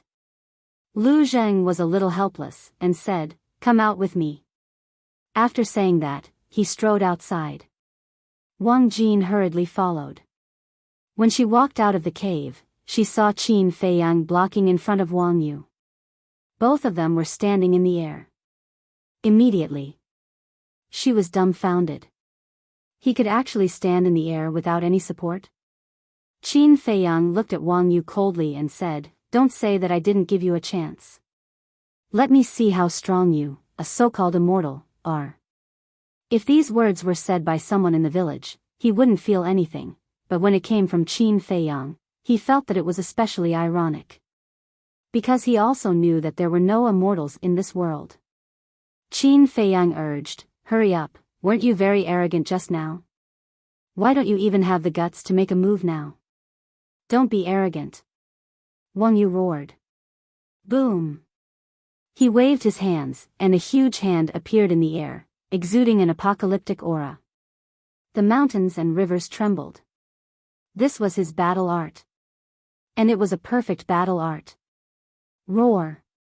Following closely, another huge beast soared into the air from behind him. This was his battle soul. He used all his trump cards at once, showing how uneasy he was at the moment. Kill. Following his roar, the huge beast and the huge hand shook violently in the air, releasing an earth-shattering might, charging towards Qin Feiyang. Is this all you've got? Qin Feiyang smiled coldly. The holy aura of a 9-star battle saint rolled out, and the huge beast and the huge hand instantly disintegrated. Puff. Wang Yu spat out blood again. A dignified immortal only has this much strength? Qin Feiyang looked at him with contempt. Lu Zheng said to Wang Jin without turning his head, did you see that? He's not an immortal at all, because he's also bleeding, and the blood flowing out is no different from your blood. So he's just like you, an ordinary person, but he knows how to cultivate. Wang Jin looked at the blood that Wang Yu spat out, and then looked at the blood on his body. It seemed that there was indeed no difference. Remember, there are no immortals in this world. And the so-called immortals are just a lie made by immortal he. Lu Zheng said lightly. Wang Jin nodded as if he didn't understand. He looked at Wang Yu again. At this moment, his face was ashen. He didn't expect the other party to be so strong that he could disintegrate his battle soul and battle art with just holy aura. Who are you? Why are you meddling in other people's business? He roared, his face full of fear and anger. Qin Feiyang said, in the great Qin Empire, there are very few people who don't know me. Lu Zhang's face twitched. What a narcissistic guy. Are you very famous? Wang Yu asked in horror. Fame isn't important, what's important is anger. Now I'm very angry, and I need to vent it. Qin Feiyang smiled coldly and stepped in front of Wang Yu. What are you going to do? Wang Yu retreated in panic and said, let me tell you, if you dare to touch me, my father will not let you go. Don't count on him, because soon, he can't even protect himself. After saying that, Qin Feiyang furiously punched Wang Yu's lower abdomen. With a crack, Wang Yu's sea of qi shattered on the spot. The heart-wrenching pain made his face contort and he howled in pain. Do you know pain? Qin Feiyang grabbed his neck and asked. Wang Yu kept nodding, his face was full of pleading. Since you know pain, why do you treat her like this? Doesn't she know pain? Qin Feiyang pointed at Wang Jin and roared. He was like an enraged lion as he punched Wang Yu's mouth again. Ah, Wang Yu screamed in pain. The teeth in his mouth were shattered, and he spat out blood mixed with it. In the past, I thought I was already a cold-blooded person, but compared to you, I'm too kind. Because I've never bullied a woman, let alone a woman without any cultivation. I won't be so despicable as to sully a woman's purity. You're not fit to be a human. Qin Feiyang roared, took out the Chang Shui, and slashed at Wang Yu's lower body. A certain part of his body was castrated on the spot, and blood gushed out. Ah, Wang Yu looked up to the sky and screamed like a pig being slaughtered. It was incomparably mournful. Qin Feiyang said, tell me, do you regret it now? Wang Yu nodded repeatedly. The pain made him break out in cold sweat. Unfortunately, there's no medicine for regret in this world. Qin Feiyang laughed and turned to Lu Zheng, saying, bring her back to the village. Okay. Lu Zheng waved his hand, rolled up Wang Jin, and flew back to the village with Qin Feiyang. As for Wang Yu, Qin Feiyang didn't kill him. Like a little chick, he twisted him in his hand. Because this kind of scum wasn't worthy of him killing. Chapter 12:20. In the village. The old people were drinking tea and chatting together.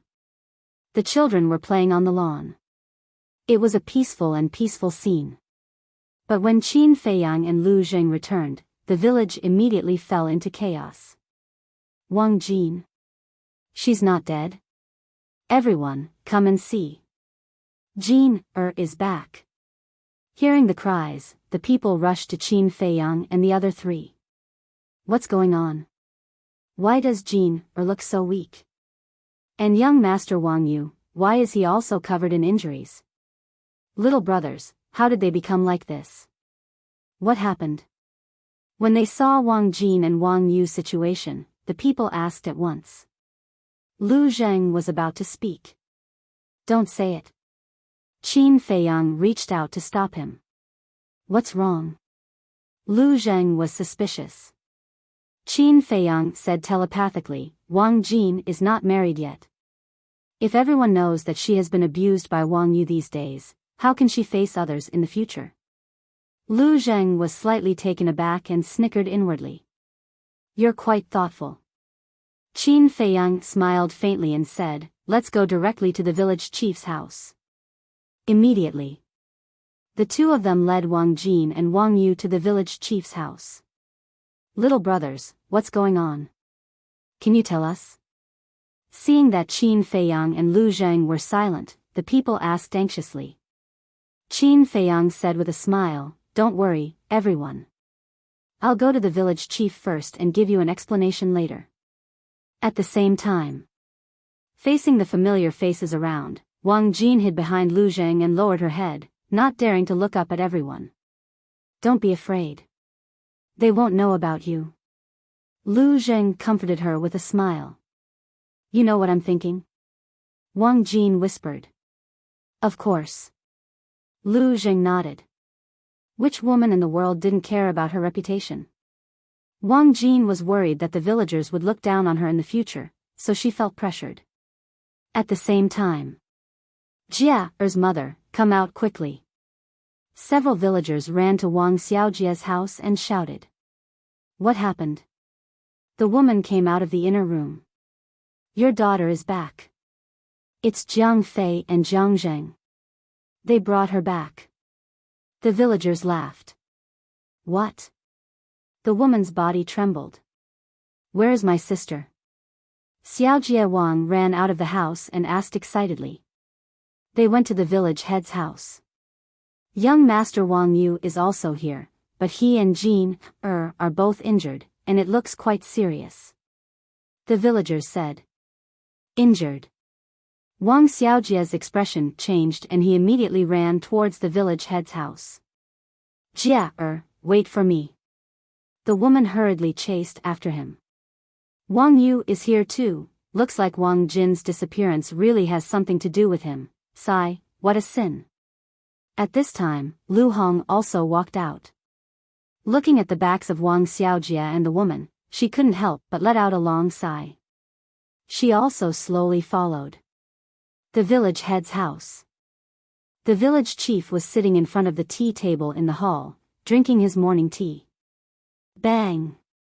Suddenly, the door was kicked open, giving him a fright. The tea spilled out. He thought it was Wang Yu and was about to get angry.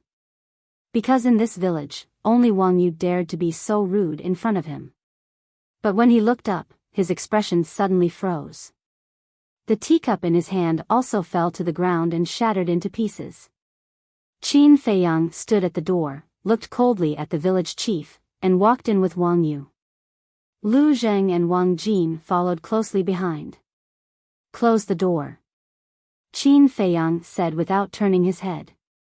Wang Jin quickly turned around and closed the door. At this moment, there were already many people gathered outside the door. Looking at the closed door, they were all puzzled. Was there something that they couldn't know? In the hall, Qin Feiyang casually threw Wang Yu on the ground, walked to the tea table, and sat opposite the village chief. He chuckled and said, drinking morning tea, you really know how to enjoy it. The village chief frowned and pointed at Wang Yu. What do you mean by this?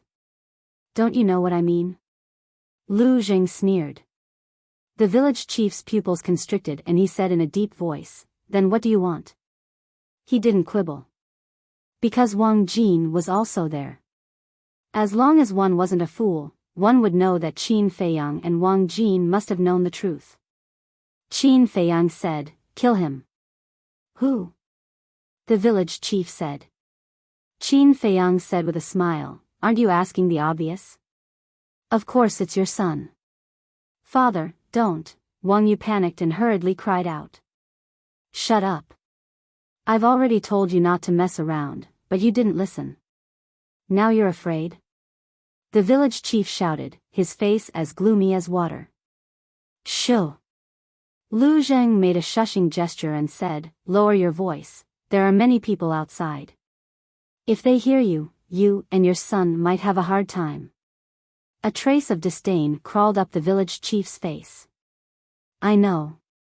With your strength, you and your son don't take them seriously, but don't forget that we're here.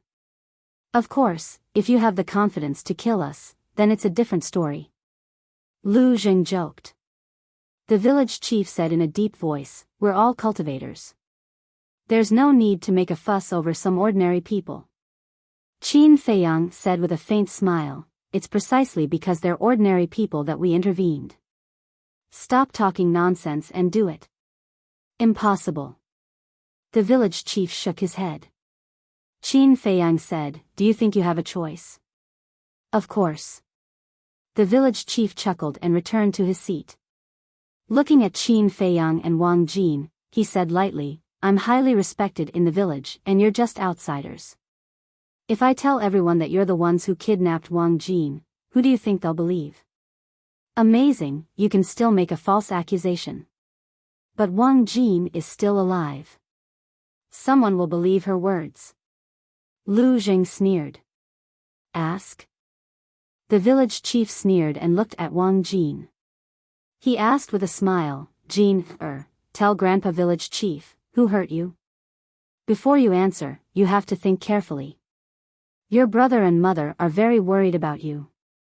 It was obvious. He was threatening Wang Jin. If Wang Jin dared to speak the truth, he would kill her brother and mother. Wang Jin panicked and looked helplessly at Qin Feiyang and Lu Zheng. Lu Zheng stepped forward and stood in front of Wang Jin, blocking the village chief's gaze. He smiled and said, then tell me, what good solution do you have? Leave the village immediately. After you leave, we'll naturally let Wang Jin go. And I promise to take good care of her family in the future. It can be considered as making up for the harm you, caused her. The village chief smiled. Lu Zheng's gaze turned cold. He shouted, can this kind of harm be made up for by money and material goods?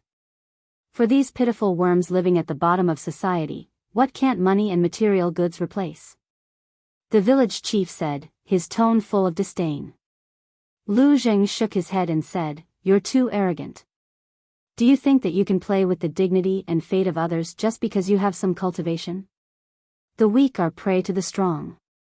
This has always been the law of survival in this world. As cultivators, you don't need this old man to remind you. The village chief sneered. Indeed, I don't need you to remind me. But I have to remind you that if you don't kill Wang Yu now, you and your father will die later. Lu Zheng said with a grin. Who do you think you're talking to? The village chief's gaze turned cold, and a wisp of emperor's might emerged. War Emperor. Qin Feiyang and Lu Zheng were surprised. Moreover, when the village chief released his emperor's might, Qin Feiyang also felt a bloody aura that he hated. Although I don't know your cultivation, you don't look old. No matter how strong you are, you can't be that strong. So, two young people, be sensible. Life is precious. Don't seek your own death. The village chief withdrew his emperor's might and looked at the two indifferently. Wang Yu was no longer afraid. He stood up and stood behind the village chief, looking at Qin Feiyang and the other two mockingly. Lu Zheng transmitted his voice, have you determined his cultivation? 1-star War Emperor. Qin Feiyang thought. However, he was extremely confused. What was that bloody aura that he hated? Lu Zheng's pupils shrank. Not simple. There was actually a 1-star War Emperor hiding in a village. But why were the father and son hiding in this village? The village chief looked at the two arrogantly and said, this old man's patience is limited. Get lost now. You're going too far.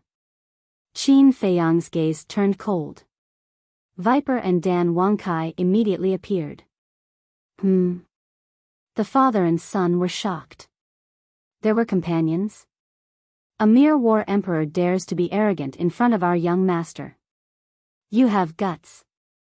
The two sneered and released a wisp of emperor's might. War Emperor. He actually has 2 war emperors with him. The village chief's gaze trembled. What surprised him the most was the way Viper and Dan Wangkai addressed Qin Feiyang. Young master. Although it was just a simple address, the hidden meaning behind it was extraordinary. Only the direct descendants of some super forces would be addressed this way. Who are you? The village chief looked at Qin Feiyang in shock. Viper snorted coldly and said, someone you can't afford to offend. Immediately do as the young master says. Otherwise, don't blame us for being impolite. The village chief's expression changed. He looked at Qin Feiyang pleadingly and said, can you change the conditions? I only have 1 son. What does it have to do with me? Qin Feiyang said indifferently. The village chief looked flustered. Suddenly, he seemed to have thought of a plan.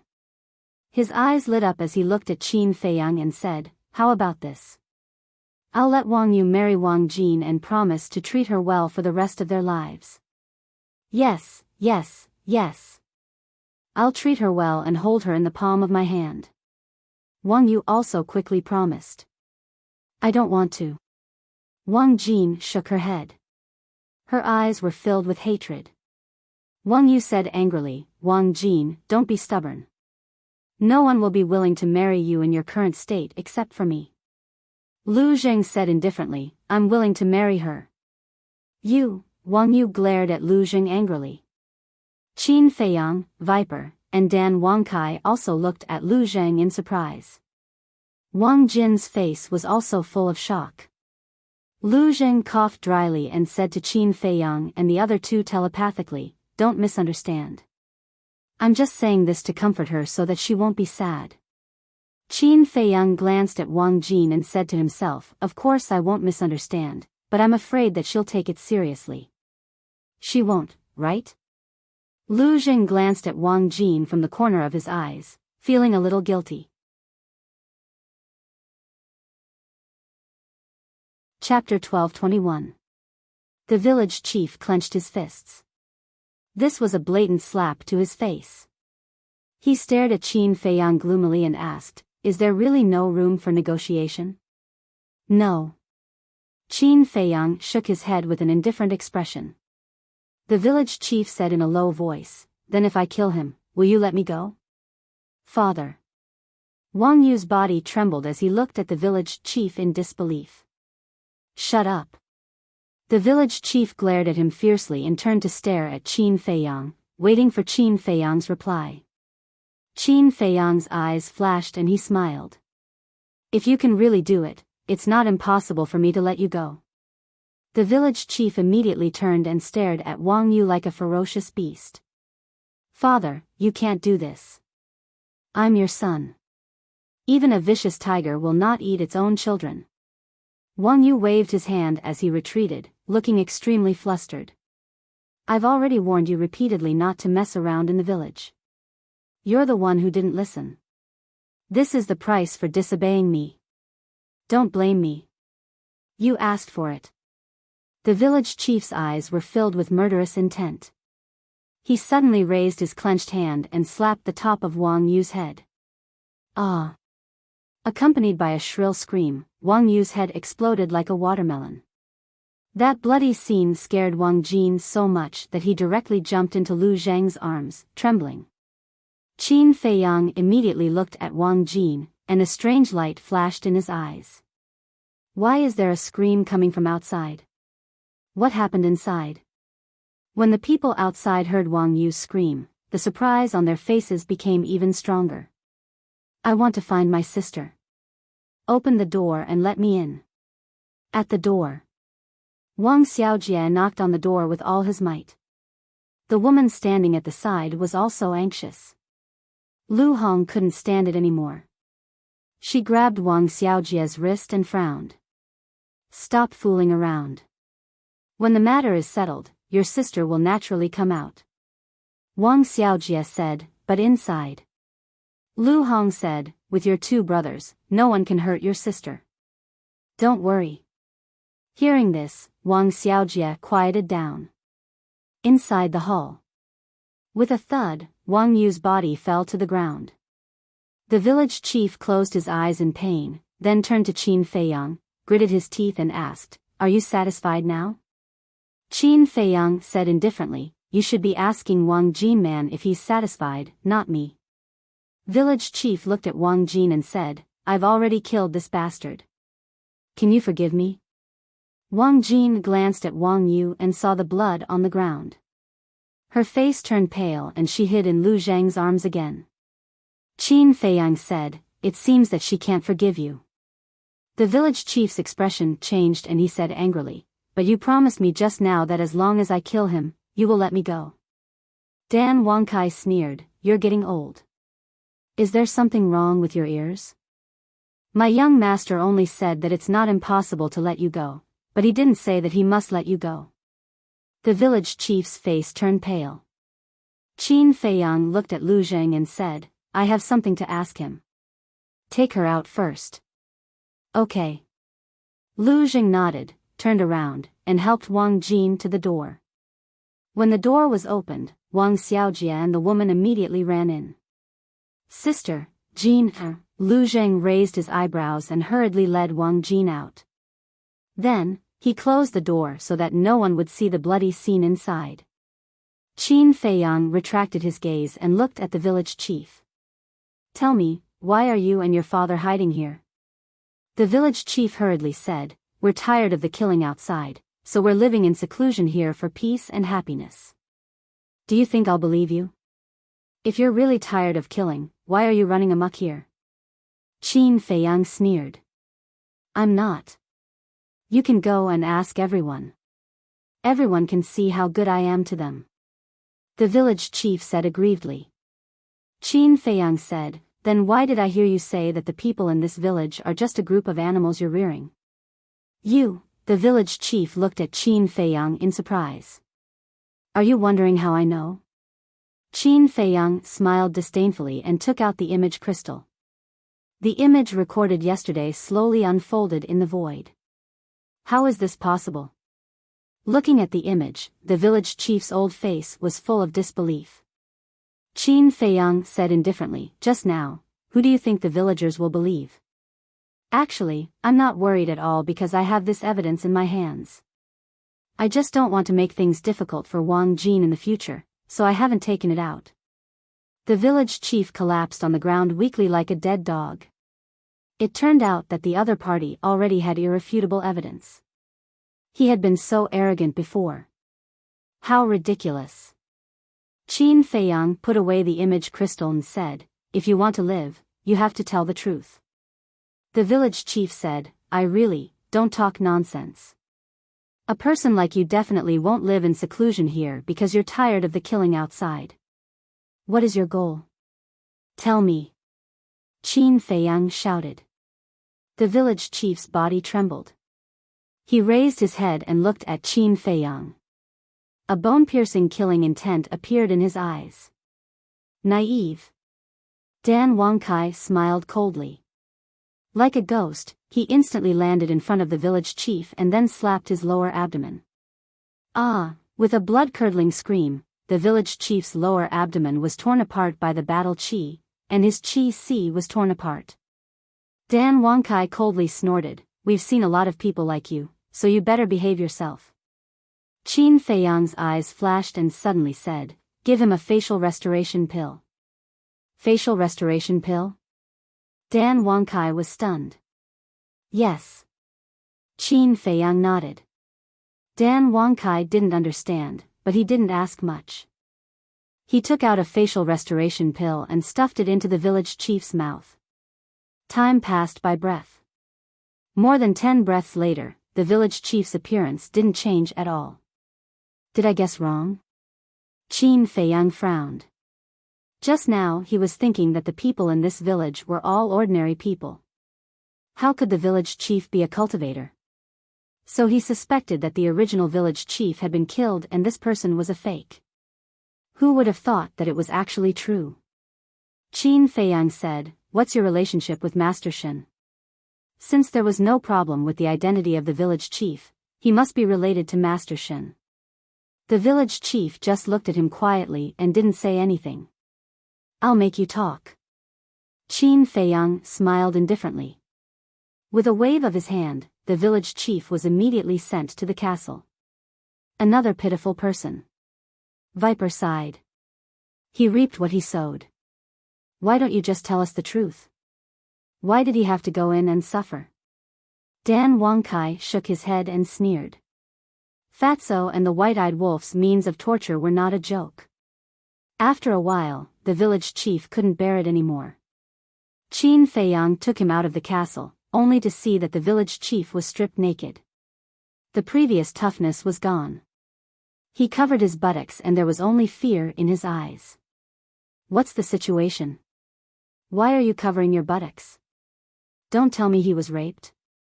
Viper and Dan Wangkai looked at each other. Actually, with the character of the white-eyed wolf, it was really possible for him to do such a thing. Dan Wangkai coughed, holding back his laughter, and said, Now tell me, what's your relationship with Master Shen? The village chief said in horror, I can't tell you. If I tell you, even if you don't kill me, they won't let me go. They? Qin Feiyang raised his eyebrows. It turned out that it was not only Master Shen, there were others. Who are you talking about? Dan Wangkai asked. I really can't tell you. Kill me, please. The village chief shook his head and looked at the three of them. Dan Wangkai grinned and said, It seems that you still want to go to the castle. No, I'll tell you. The village chief hurriedly waved his hand in horror. To think that he was raped at such an old age. He had lost all his face. Then tell me quickly. Dan Wangkai said angrily. His patience was almost worn out. The village chief quivered and said, I don't know who they are. I only know that they belong to a mysterious organization, and they are very strong. Even you are not their opponents. Dan Wangkai and Viper looked at each other. So scary? As for Qin Feiyang, he leaned back in his seat and remained silent, as if he was thinking about something. The village chief said, Master Shen is a 5-star combat emperor, and Master Shen is the weakest among them. A 5-star combat emperor is the weakest? This time, even Qin Feiyang could not stay calm. He suddenly stood up, his eyes full of shock. He did not expect that there was such a terrifying and mysterious force in the great Qin Empire. Wait! Could it be the remnants of the Heavenly Sun Empire? The more he thought about it, the more Qin Feiyang felt that it was possible. Because other than the great Qin Empire, only the former Heavenly Sun Empire could cultivate so many experts. Continue asking. After a while, Qin Feiyang said to Dan Wangkai and returned to the chair, lost in thought. Dan Wangkai looked at the village chief and said, How did you know them? I don't know. Because before me, the people in our village already knew them. The village chief said. Dan Wangkai was slightly stunned and frowned. Everyone in the village knows? The village chief waved his hand and said, No, I didn't make it clear. All the village chiefs know, the other villagers don't know. You mean, all the village chiefs of this village are related to that mysterious organization? Dan Wangkai said. Yes. We take orders from them, and they give us elixirs and battle arts to help us cultivate. The village chief nodded. Dan Wangkai said, What do they want you to do? The village chief said, You don't have to do anything. You just have to manage this village and not let the villagers go to the outside world or contact the outside world. So it was you who created this isolated village.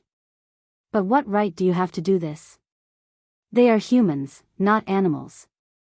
They have their own choices and freedom, understand? Dan Wangkai said angrily. Yes.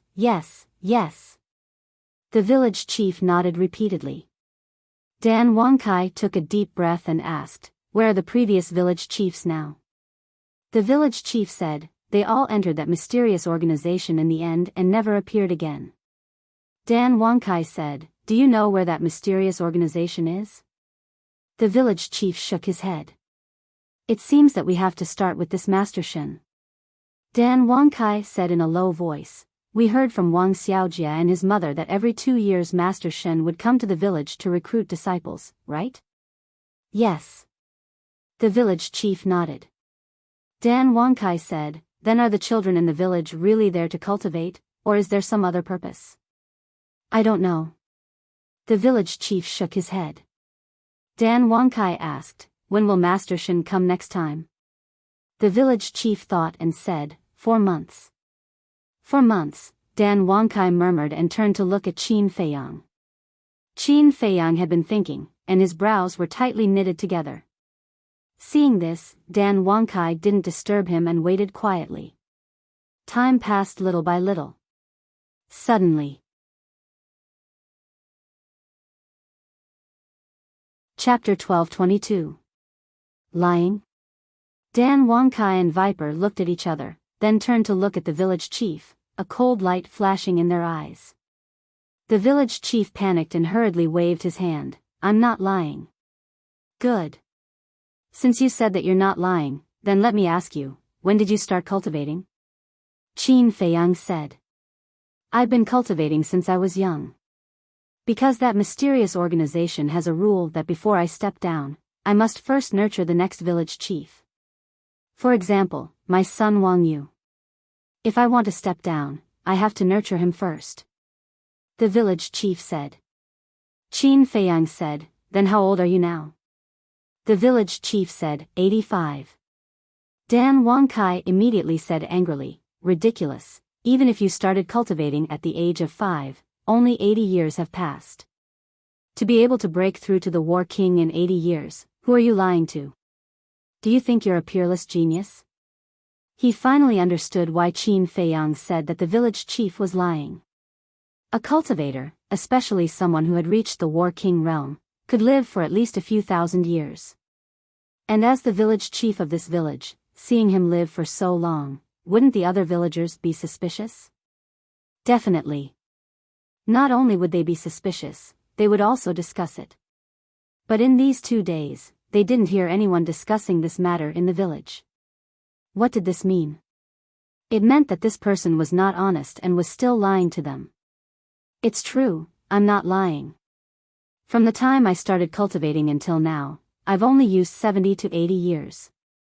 The village chief said anxiously. Dan Wangkai and Viper laughed out loud. Even they took 200 to 300 years to cultivate to the level of a 9-star war saint. One had to know. They were also the top 10 heroes of the Qinghai Sea. In terms of talent, they were the top existences in the entire Forgotten Continent. But this old thing said that it only took 70 to 80 years. Didn't that mean that his talent was even better than theirs? What a joke. Qin Feiyang frowned. Under such circumstances, the village chief shouldn't dare to lie, but why? If the village chief had opened the door of potential, then it would definitely be possible. However, he didn't see the potential mark on the village chief's chest. Qin Feiyang asked, how did you do it? It's a type of pill. The village chief said. Medicinal pills? Dan Wangkai and Viper looked at each other. What kind of pill could allow someone to improve so quickly? Qin Feiyang narrowed his eyes slightly. Hearing the word medicinal pill, he thought of a type of medicinal pill, the blood fiend pill. Qin Feiyang said solemnly, what kind of medicinal pill? Take it out and let me see. The Qinkuan bag is in the study. I'll go get it now. The village chief nodded and got up from the ground. He covered his butt and limped towards the study room. Qin Feiyang also got up and followed him.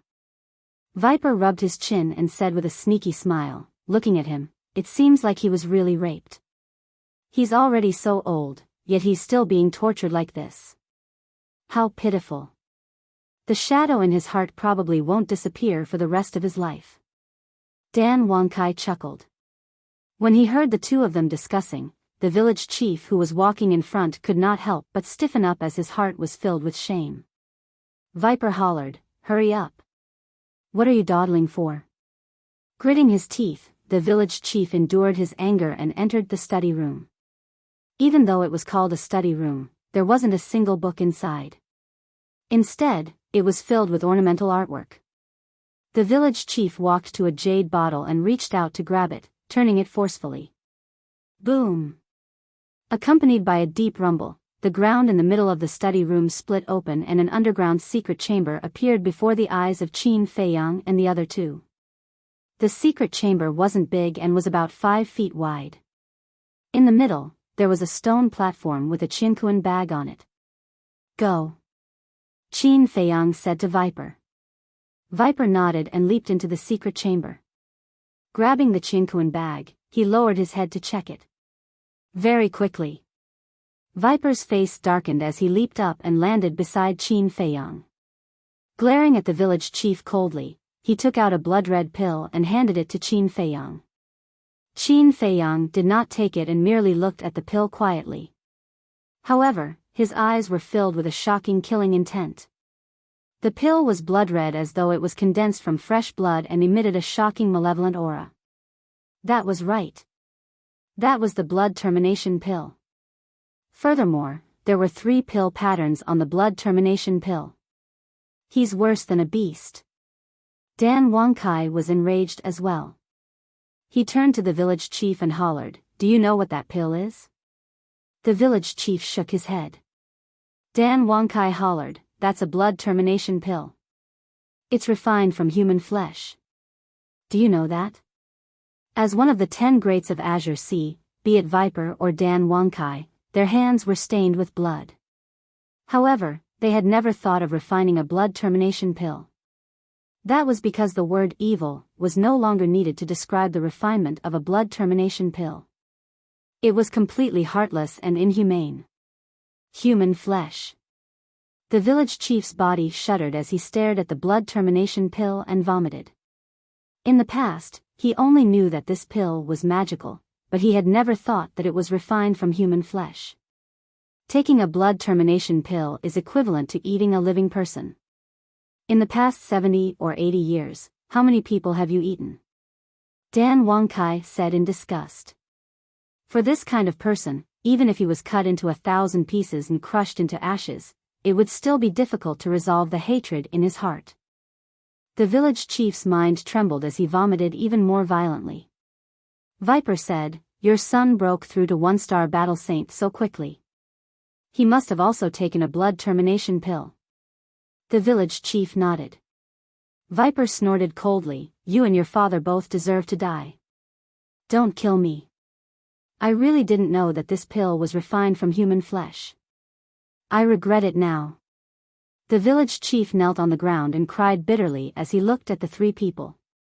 Qin Feiyang looked at him indifferently and asked, "You really don't know who I am?" "I don't know. Although our cultivation is not bad, that mysterious organization did not allow us to leave the village. Usually, Master Shen only taught us cultivation and gave us pills. He never mentioned the situation outside to us." The village chief shook his head. Dan Wangkai said in disdain, "If they don't allow you to leave, you won't leave. You really are 2 obedient dogs." The village chief's heart was incomparably bitter. "Kill them." Qin Feiyang waved his hand and turned to walk out of the study. "Don't. I beg you, spare my old life. I will be your slave and serve you tea." The village chief's eyes trembled. He quickly begged and kowtowed. Bang, bang. "We don't need a scum like you." Viper smiled coldly. A wisp of poisonous gas drilled into the village chief's forehead. "Ah!" The village chief immediately hugged his head and howled miserably on the ground. Not long after, the village chief's flesh and blood all rotted away. Finally, only a white skeleton was left. Then, Dan Wangkai and Master Shen walked out of the study. They saw Qin Feiyang sitting beside the tea table in the hall. Hence, they walked over. "Take a look inside his Qinkuan bag. Is there anything related to that mysterious organization? As for the blood demon pills, destroy them all." Qin Feiyang said. "Yes." Viper and Master Shen nodded. A moment later, Viper raised his head and looked at Qin Feiyang. He shook his head and said, "No, other than the blood demon pills, there are only some herbs and gold coins." Qin Feiyang said, "It seems that we can only wait for Master Shen to come before we can find out the answer." Dan Wangkai frowned and said, "But we still have to wait for 4 months before he comes. Are we going to waste so much time here? This mysterious organization refines so many blood demon pills. It must be extraordinary. I have to investigate it clearly. And I can afford to wait for 4 months. Moreover, I can wait while cultivating. 4 months should be enough for me to break through to 1-star war emperor." Qin Feiyang's eyes flashed. He was only 1 step away from becoming a war emperor. At that time, he would activate the kill formula. If the false god didn't appear, who would be able to fight against him? "Then do you have any suspects?" Dan Wangkai asked. "Yes. Just now, I was thinking that this mysterious organization should be the remnants of the Heavenly Sun Empire. But when I saw the blood demon pills, I felt that it wasn't the case." Qin Feiyang said. What do you mean?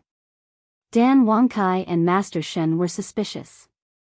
Mu Tianyang has all the pill formulas in the pill scripture. If these people are really the remnants of the Heavenly Sun Empire, then the village chief and his son should be able to unlock the door of potential. Qin Feiyang said. Viper asked, could it be that they don't fully trust the village chief and his son? That's possible. But there's another very important factor. This factor is Lu Xingchen. If the mysterious organization is really the remnants of the Heavenly Sun Empire, then Lu Xingchen would definitely think of ways to hide it from me. Why would he let me come to the reincarnation ocean? Although there are many paths to the reincarnation ocean and they might not pass through this village, what if I bump into him? Wouldn't that be disadvantageous to him? Based on my understanding of Lu Xingchen, he would never do something that would harm himself. Qin Feiyang said.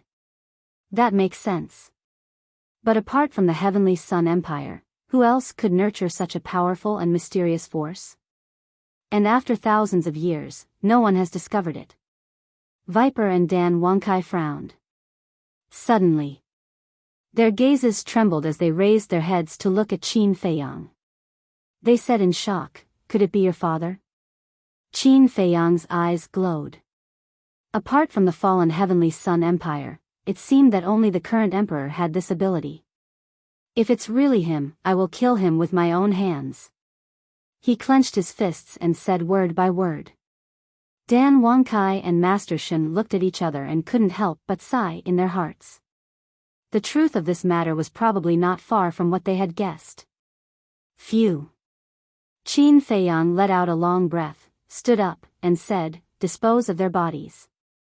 Then you two disguise yourselves as the father and son and wait for Master Shen to take the bait. Is there a need to go through so much trouble?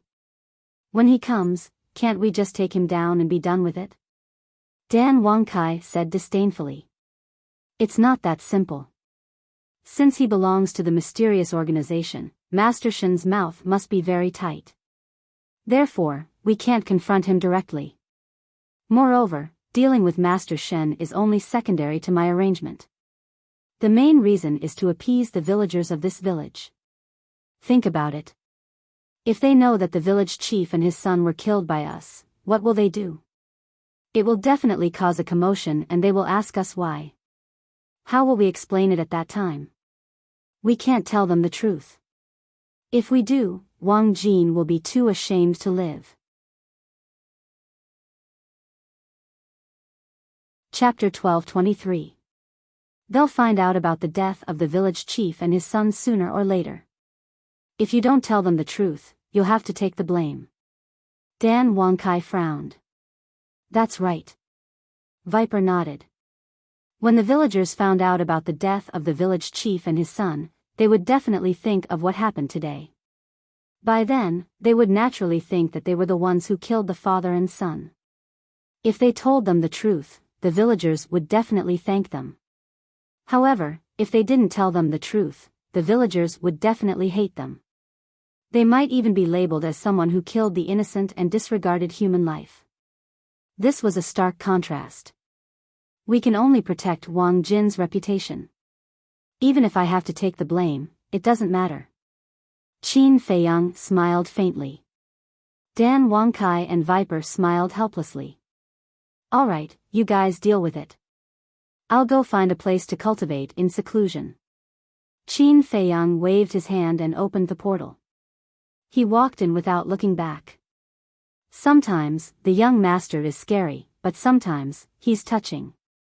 After the portal disappeared, Viper shook his head and sighed. Yeah. I don't think there are many people in the world who would go to such lengths for a person he met by chance. Let's not talk about it anymore. Let's deal with it quickly. Dan Wangkai smiled.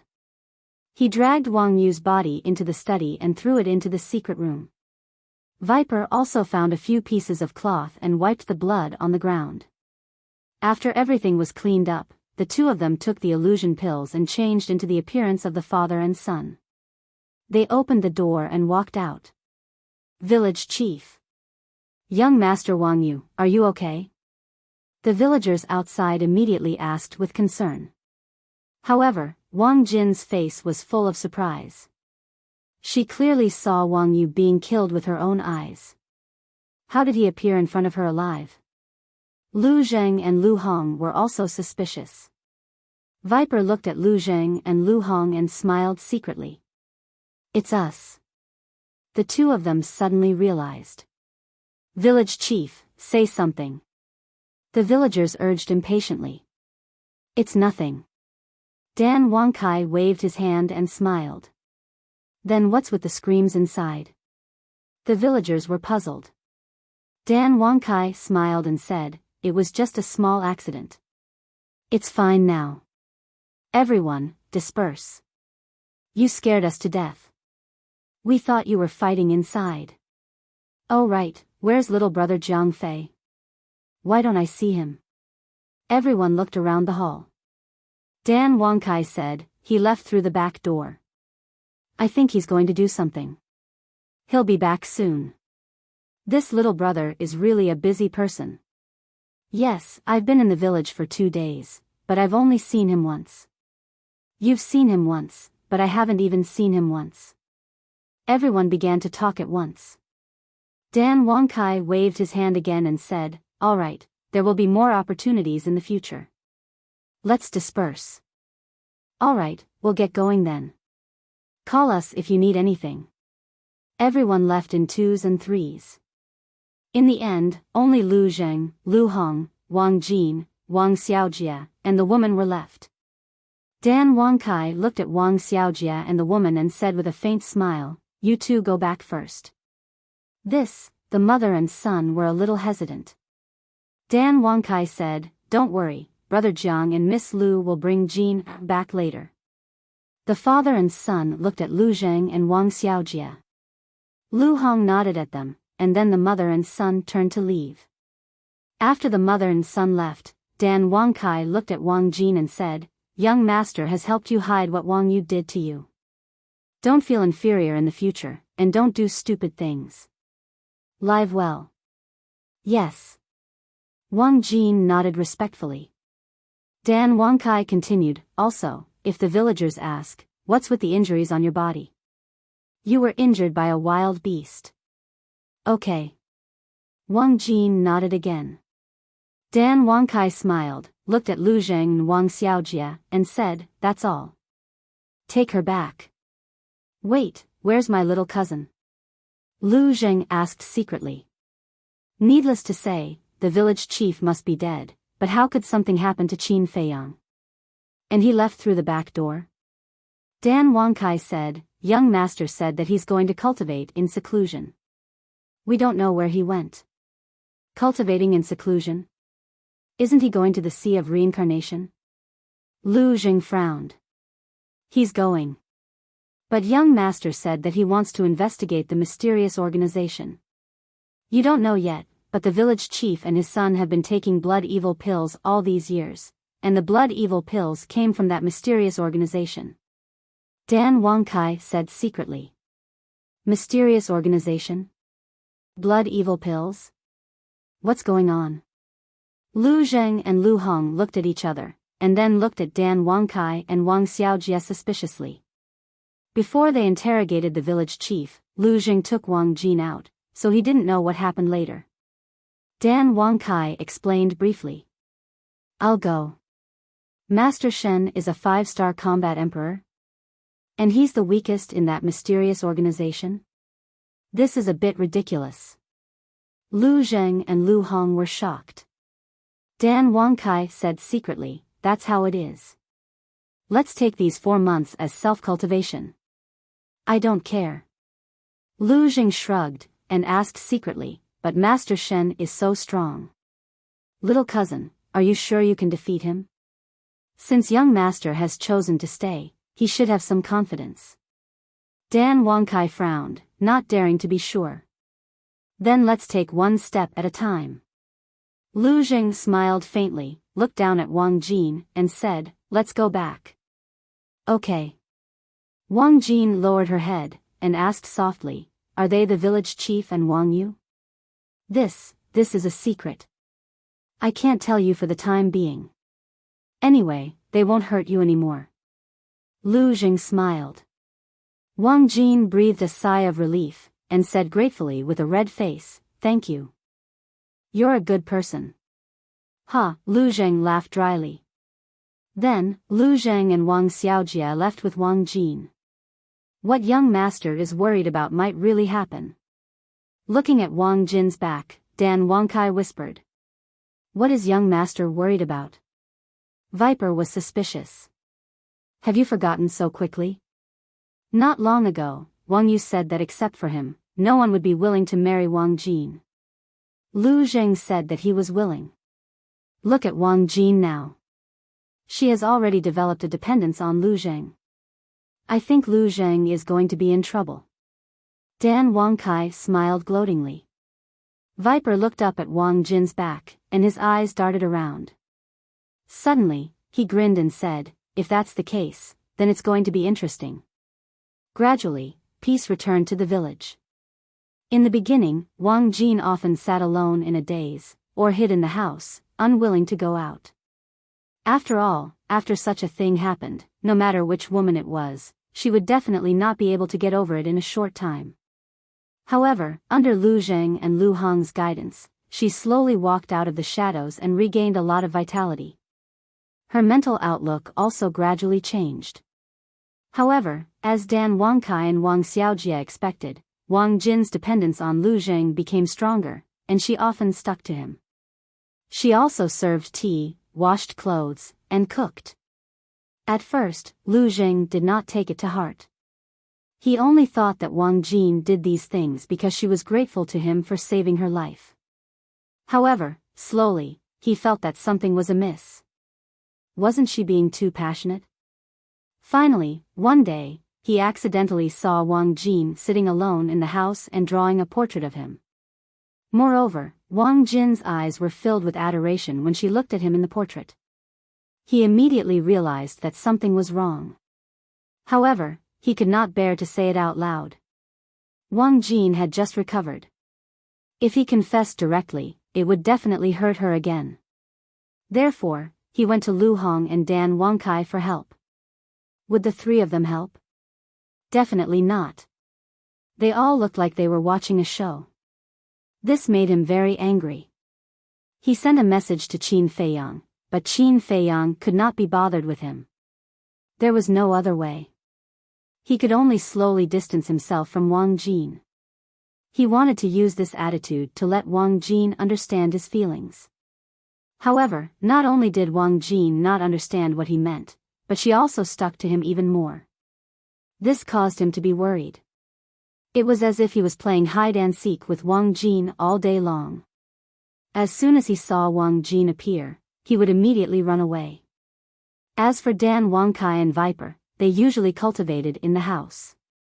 They would only go out if there was something important. As for Lu Hong, she often interacted with the villagers. Sometimes, she even accompanied the villagers to go hunting. After a while, everyone became familiar with each other. The villagers here also liked her very much. Not only was she beautiful, but she was also very sensible.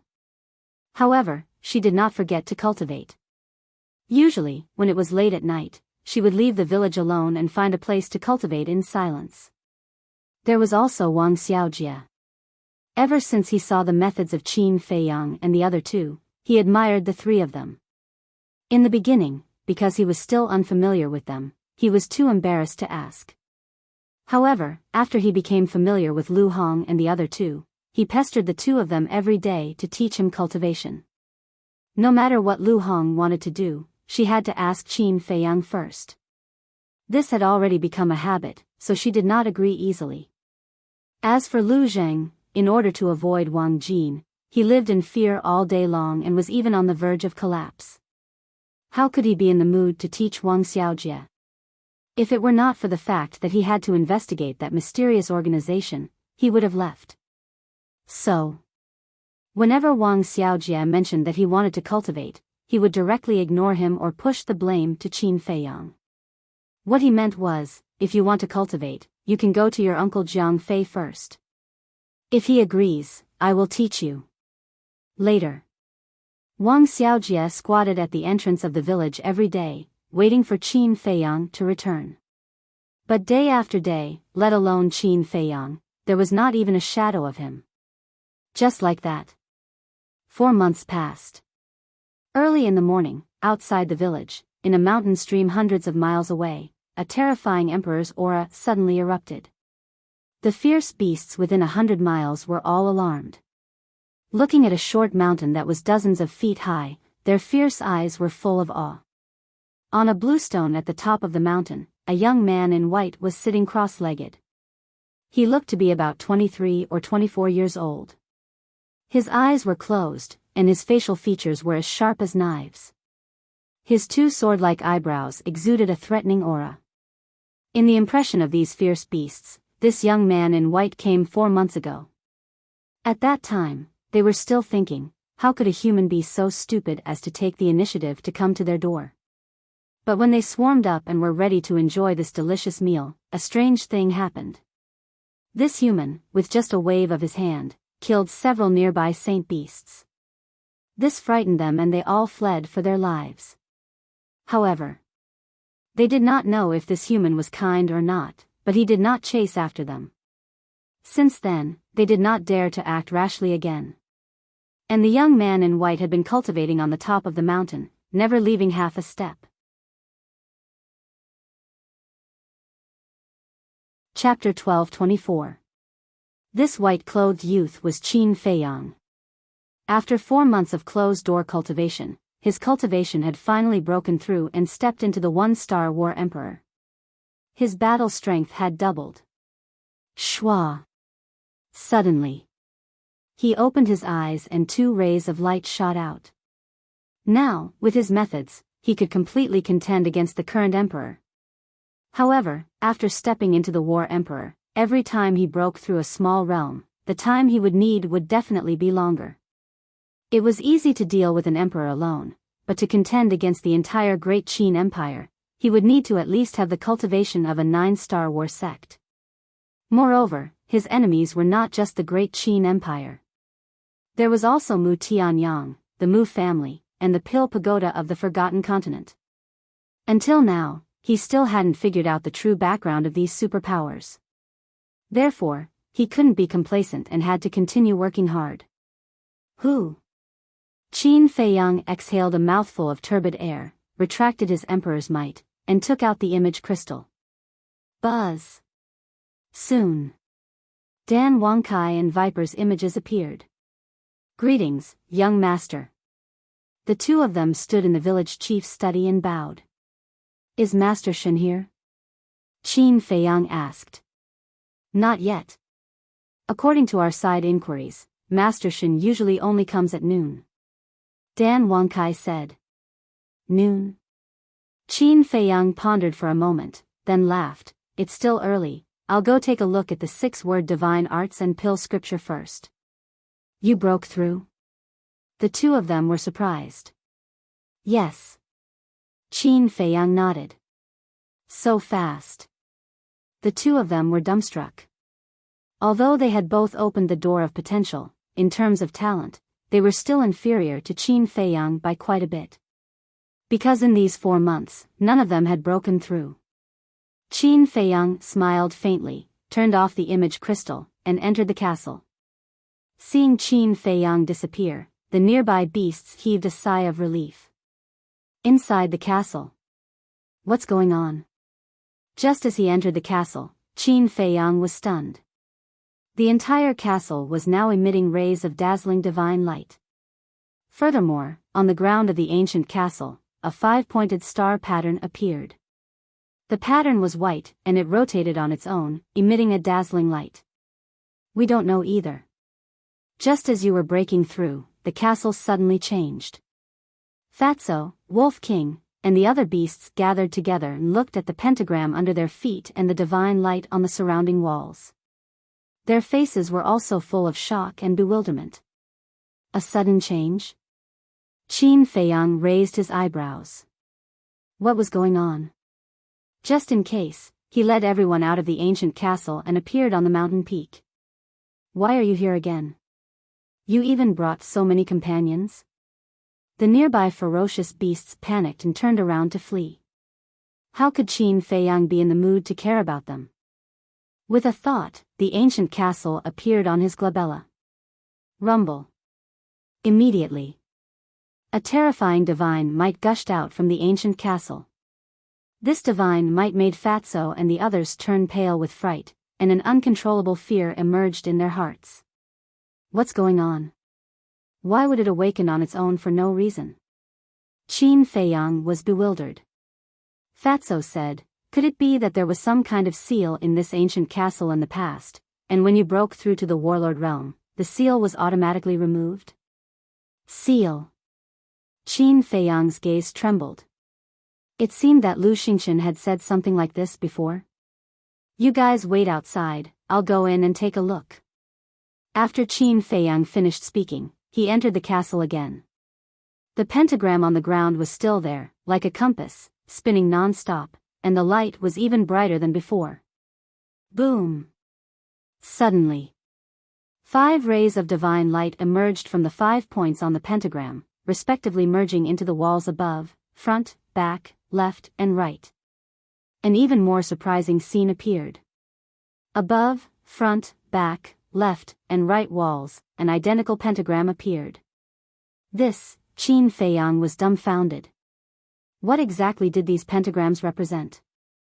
He glanced at the 6 pentagrams, carefully raised his hand, and reached out to the pentagram on the wall in front of him. But when he came into contact with the pentagram, he didn't feel anything out of the ordinary.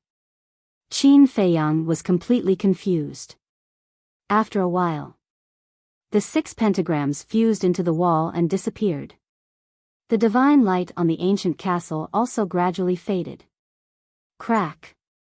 But just as the divine light faded, a deafening sound rang out in the ancient castle. Qin Feiyang was shocked and hurriedly looked in the direction of the sound, only to see a crack on the left wall of the ancient castle. The crack continued to extend to both sides, and finally formed a door. Qin Feiyang was completely dumbfounded. First, there were 6 strange pentagrams, and now there was a cracked door.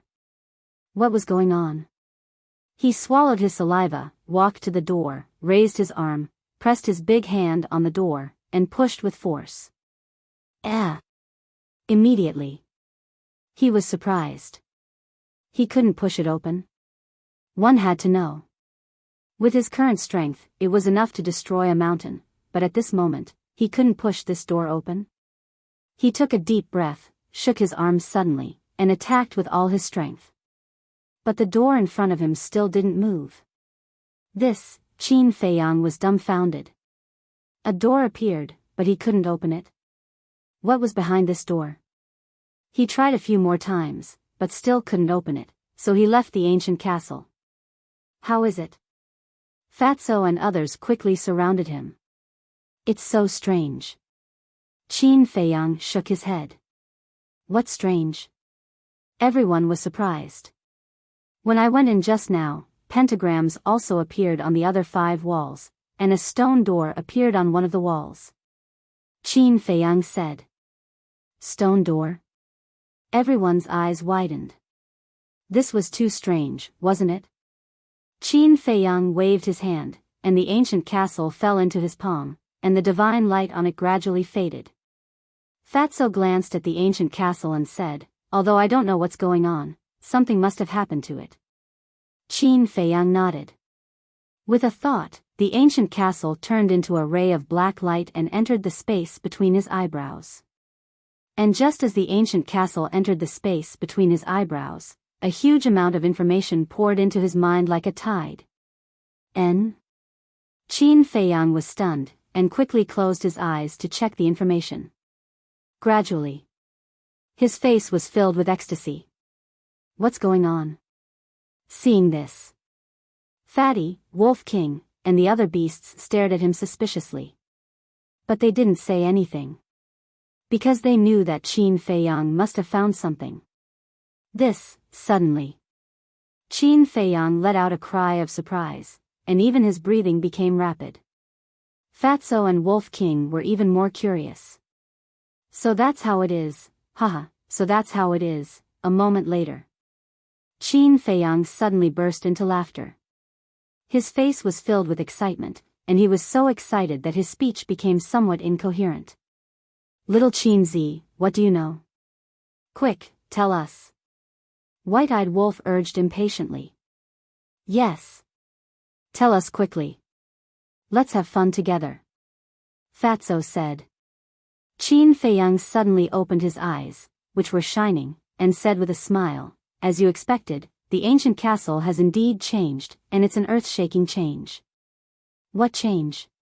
Everyone was surprised. I'll take you to the ancient castle first. Qin Feiyang waved his hand, and everyone immediately appeared in the ancient castle. A door really did appear. Fatty, Wolf King, and the other beasts immediately noticed the stone door. They all gathered around it, their eyes filled with surprise. Can this be opened? The pangolin turned to Qin Feiyang and asked. It can't be opened. Qin Feiyang shook his head. Fatso waved his big sleeve and said arrogantly, Get out of the way. Fat Lord will have a try. Wolf King and the other beasts stepped aside. Fatso calmed down for a moment, then the battle chi in his palm surged, and he suddenly slapped it. Boom! He used all his strength, but the stone door didn't move at all. Damn it! Fatso was dumbfounded on the spot. You're useless. Get out of the way. I'll do it. Wolf King glanced at Fatso disdainfully, walked to the door in high spirits, and slammed it with his paw. But the stone door didn't move at all. Wolf King was embarrassed. Why can't it be opened? Everyone was puzzled. Qin Feiyang shook his head and said with a smile, Don't bother. We can't open this door. Why? Fatso asked suspiciously. Qin Feiyang said, There is a seal on the door. I can only open it when I break through to the War God realm. There is really a seal? Fatso was surprised. Yes. Just now, a message appeared in my mind. According to the message, there are a total of 3 seals in the ancient castle. The first seal seals the ancient castle's abilities, such as movement, X-ray vision, sound transmission, and time array. As for the first seal, I need to break through to the 1-star War God realm. The second seal is this stone door. It needs to wait until I break through to the War God realm. As for the third seal, there is no record in the message. It might only appear when I open the second seal. Qin Feiyang said. I see. Everyone was enlightened. Spirit Snake Emperor said, Wait, you said movement, X-ray vision, sound transmission, and time array? What the hell are these? Are you stupid? Movement means that the ancient castle can move in the future. Wait. Fatso said proudly. However, he suddenly looked at Qin Feiyang and asked in surprise, You said that the ancient castle can move? Yes. Qin Feiyang nodded. Fatty was stunned for a moment before he asked, Does that mean that you can see what's outside with your X-ray vision? That's right. Qin Feiyang waved his hand. The space in front of him shook and an image quickly appeared. The image showed the peak of the mountain. Everyone looked at each other and their eyes were filled with excitement. This is good. It will be easier to do things in the future. Qin Feiyang said with a smile, Now that the ancient castle is exposed, it will not sink on its own.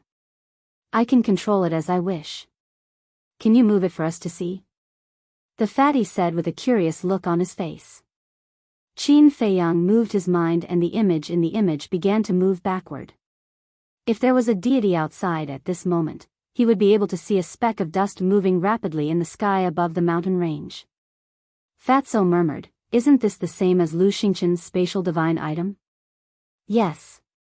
Qin Feiyang nodded and said, Now, not only can the ancient castle move, X-ray vision, it can also transmit sound transmission. How can it transmit sound transmission? Everyone was confused. Chapter 12:25. Really? Everyone was surprised. I can give it a try. Qin Feiyang smiled and disappeared in an instant, appearing in the sky above a desolate forest. The castle was now far away from the short mountain. Boss, can you hear me? Fatso's voice immediately sounded in Qin Feiyang's mind. Yes.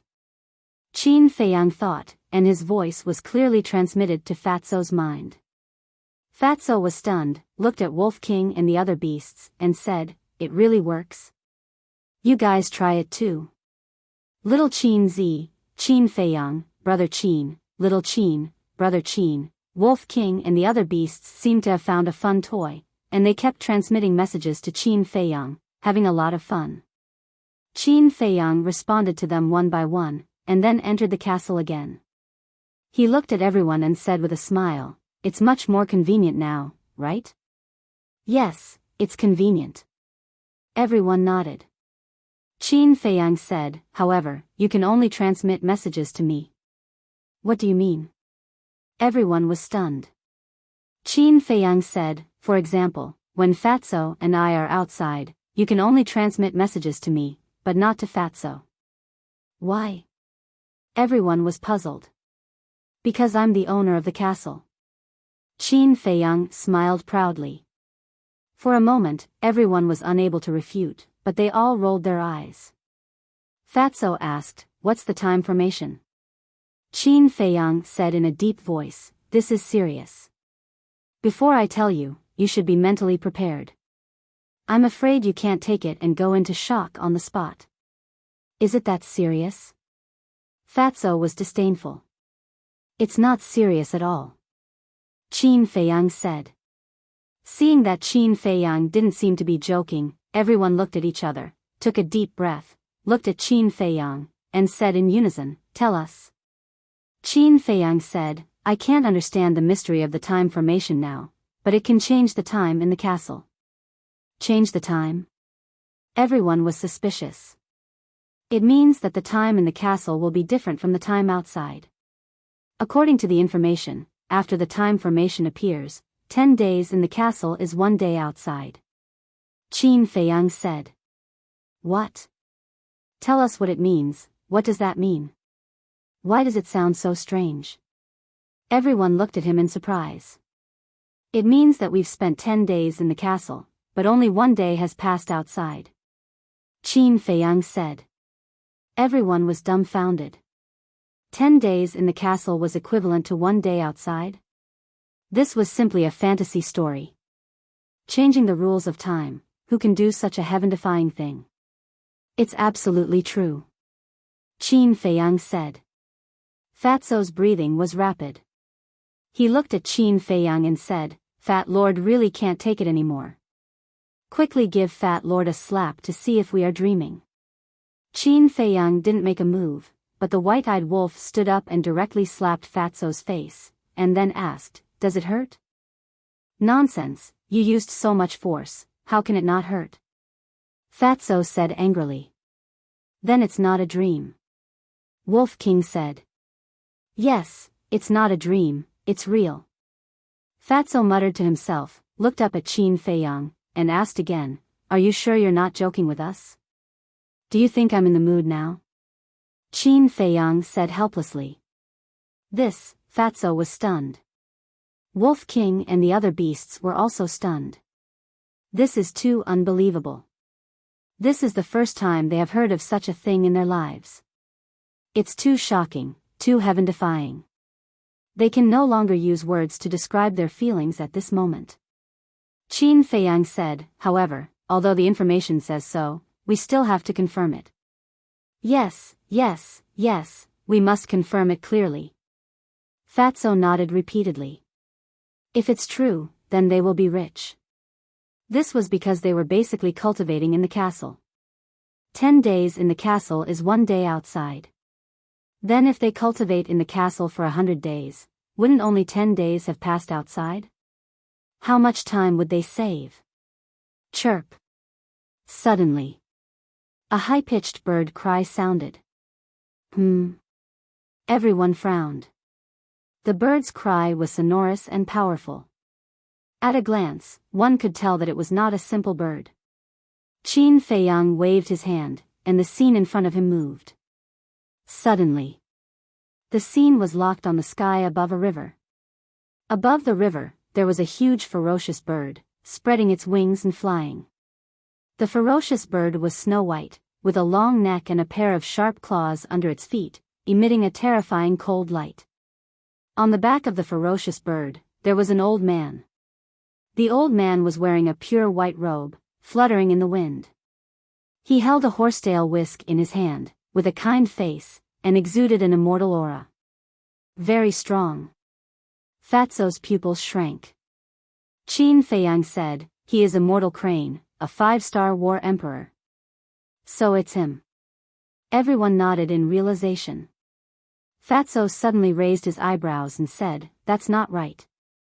Didn't Dan Wangkai say that he usually comes at noon? He should have come early.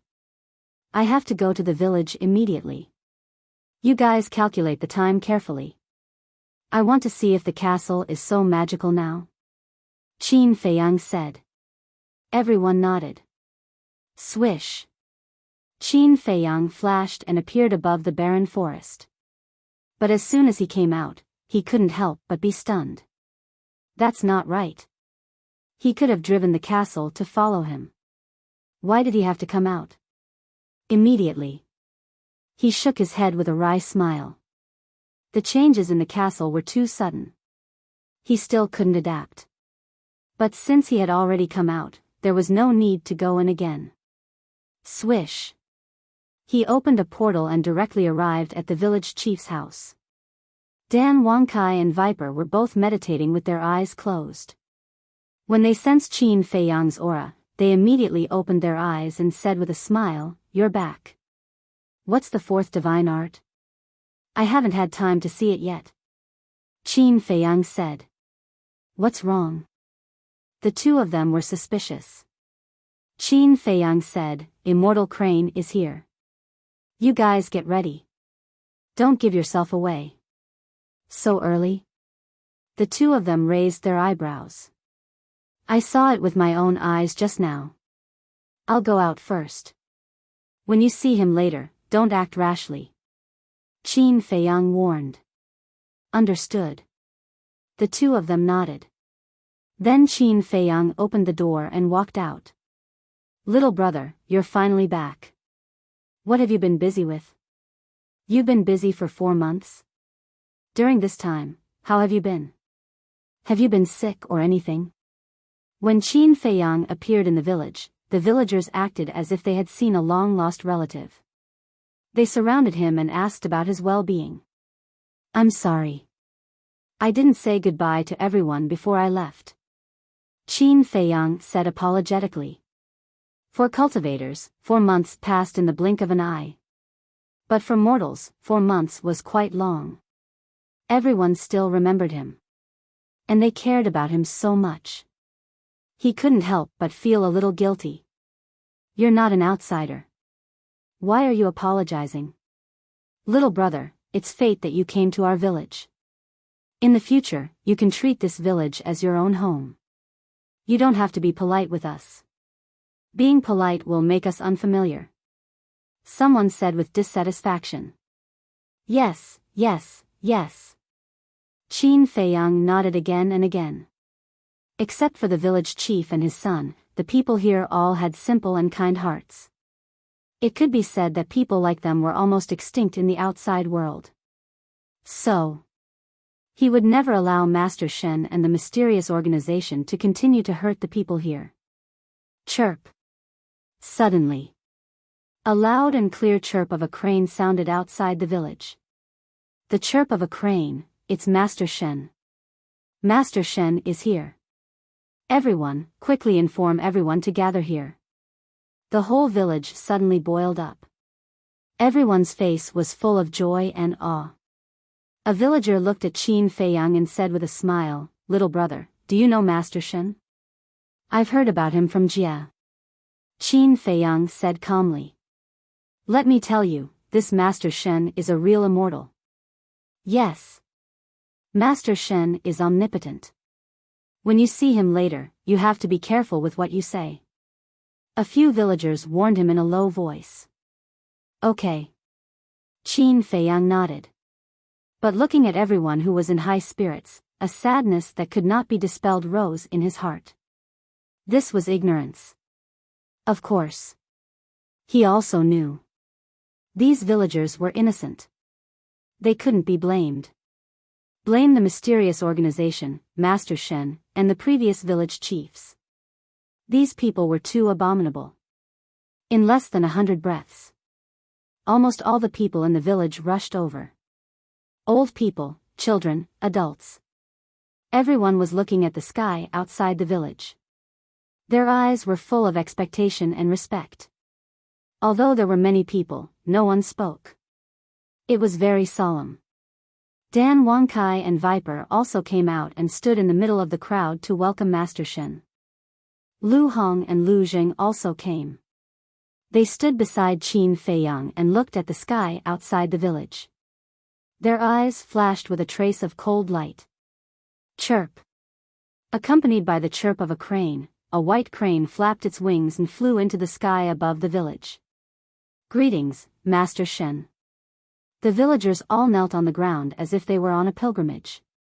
Seeing this, Dan Wangkai and Viper raised their eyebrows and turned to look at Qin Feiyang. One should know. They were the Blue Sea's 10 heroes. They didn't respect the heavens and earth. They couldn't kneel down to a mere practitioner. Of course. Qin Feiyang, Lu Zheng, and Lu Hong couldn't do it either. Qin Feiyang's eyes flashed. He said to the four of them, "Just pretend." Okay. The four of them secretly replied. Dan Wangkai and Viper bowed to welcome him. Qin Feiyang and the other two squatted on the ground. Anyway, there were so many people. Master Shen might not see them.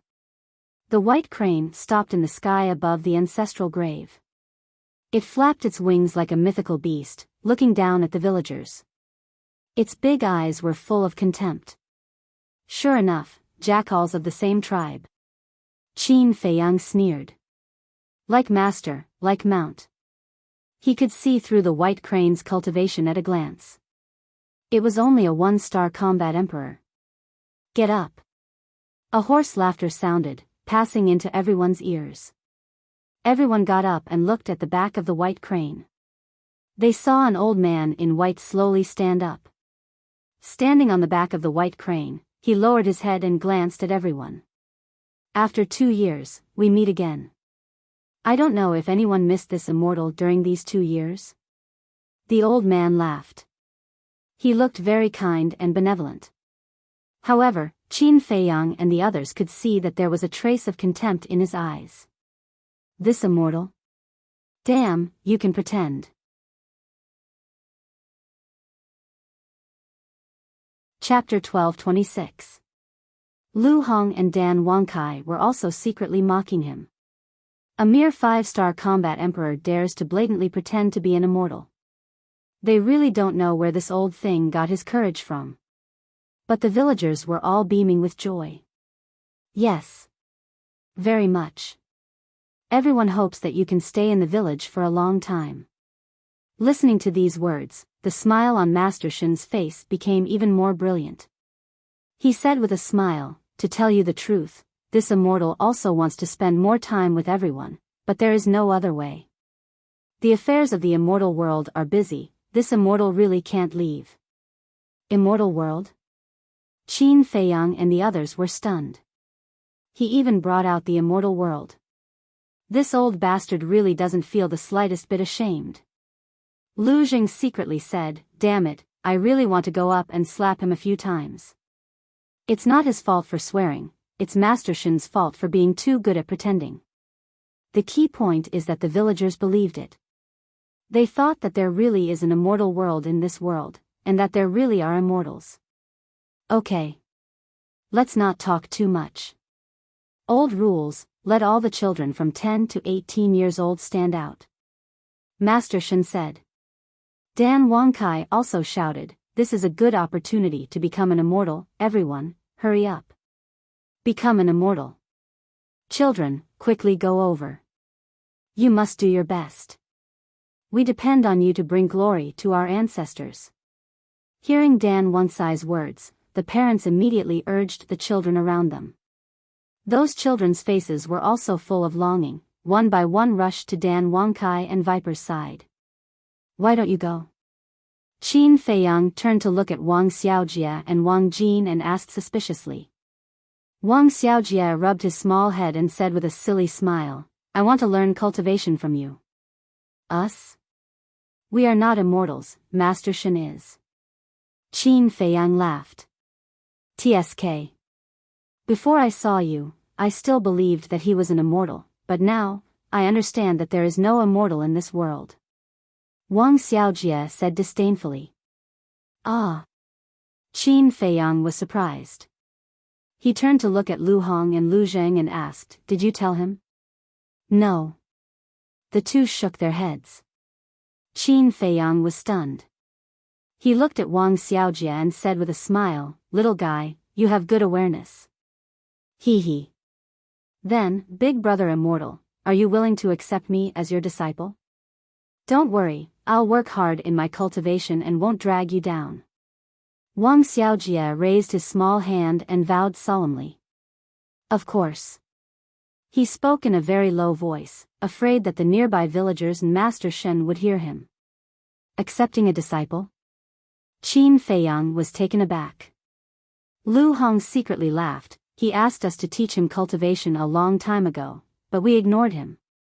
And these days, he has been waiting for you at the village entrance. I see. Qin Feiyang was suddenly enlightened. He lowered his head and looked at Wang Xiaojie. He smiled and said, Cultivation is very tiring. I'm not afraid. Wang Xiaojie's gaze was firm. Although cultivation was very tiring, he could also protect his family. Qin Feiyang smiled and said, You're not afraid, but I am. Do you know what I'm afraid of? Wang Xiaojie shook his head. Qin Feiyang said, I'm afraid of trouble, especially for a little kid like you. Who said I'm a little kid? I've grown up. I'm an adult. Big Brother Immortal, can you promise me? I promise, I won't cause you trouble.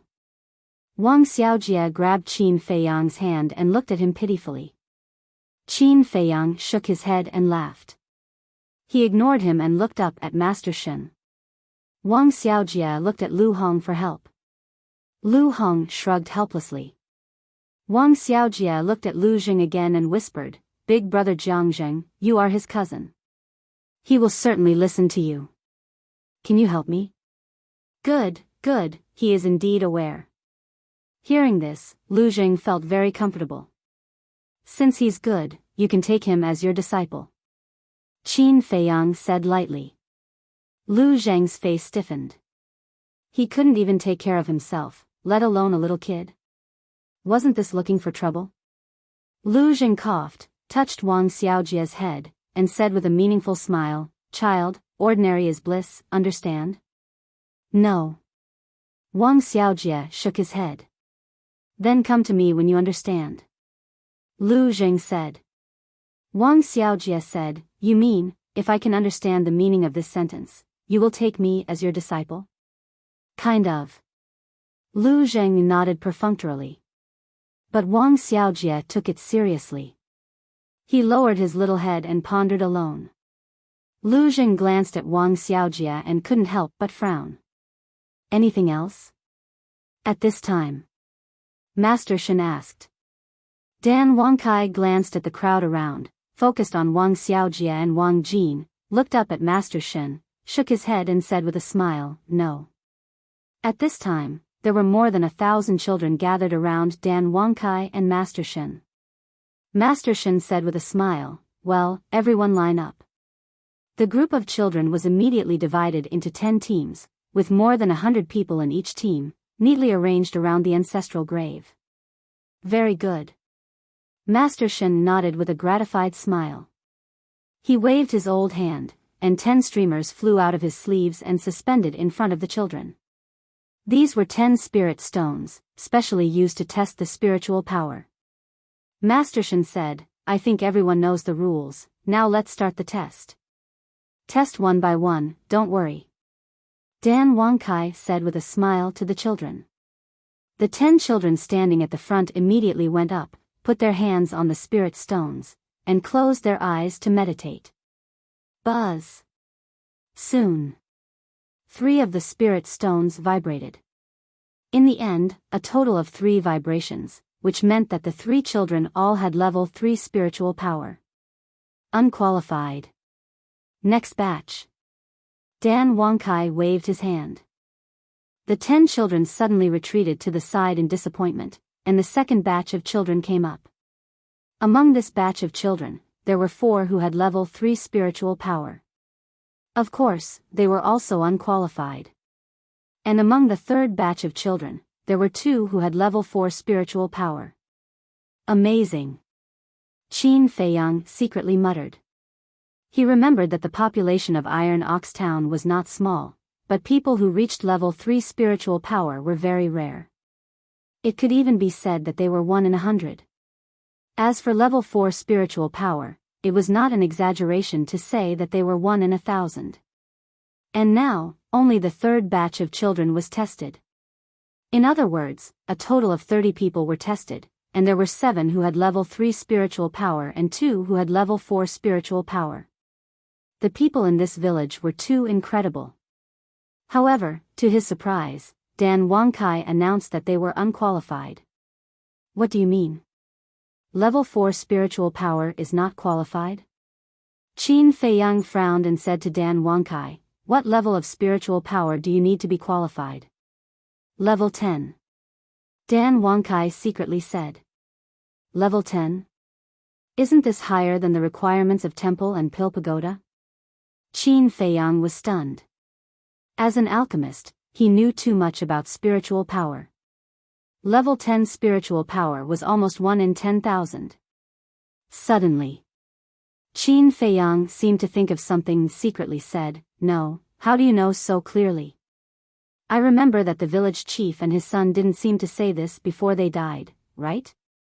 Dan Wangkai smiled and said, I beat around the bush and learned it from the villagers. They know about spiritual power?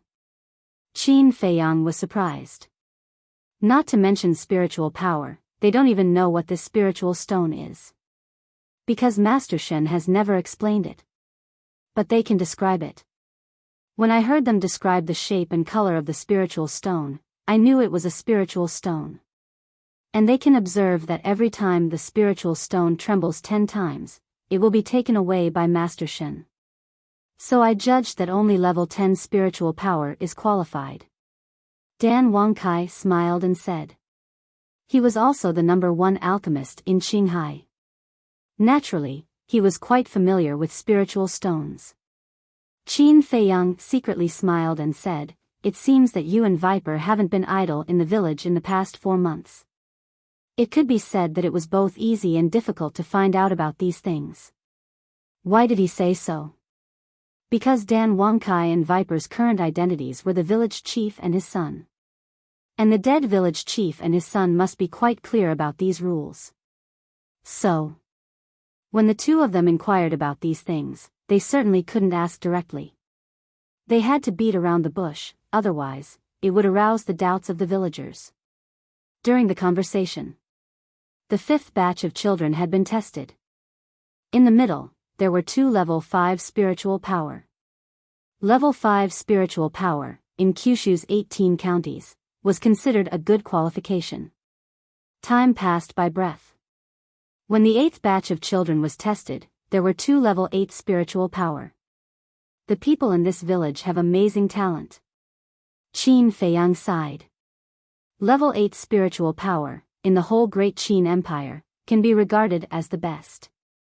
After a while, more than 1,000 children finally finished the test, but no one passed. The highest was a girl, 13 years old, level 9 spiritual power. This time it's not good. The smile on Master Shen's face disappeared. As a 5-star combat emperor, he certainly knew how rare a person with level 10 spiritual power was. But in the past, 1 or 2 could be found every time. But this year, there was none. He looked at the girl with a trace of hesitation in his eyes. Suddenly, he reached out and said, "Come here. Immortal Grandpa." The girl ran over and shouted kindly. "What's your name?" Master Shen asked with a smile. The girl said, "My name is Wang Lin." Master Shen asked, "Do you want to go to the immortal sect?" "Can I?" Wang Lin looked at Master Shen in amazement. "Of course." Master Shen nodded. He had no choice. He came all the way here, he couldn't go back empty-handed, right? So he could only settle for the second best. "I want to go." "Thank you, immortal grandpa." Wang Lin jumped up and down happily. Her family and parents were also overjoyed. The other children looked at her enviously, but they didn't give up. There was still fighting spirit in their eyes. Master Shen rubbed Wang Lin's head and said with a smile, "You stand at the back." "Okay." The girl was still young. She was so happy that she forgot about her duties. She bounced and skipped behind Master Shen. Master Shen looked at the children in front of him and said with a smile, "Next, we will conduct the second test." "There is a second test?" Qin Feiyang was surprised. "The first test is spiritual power. The second test is potential." Because he not only wants to recruit alchemists, but also martial artists. Dan Wangkai secretly explained. "I see."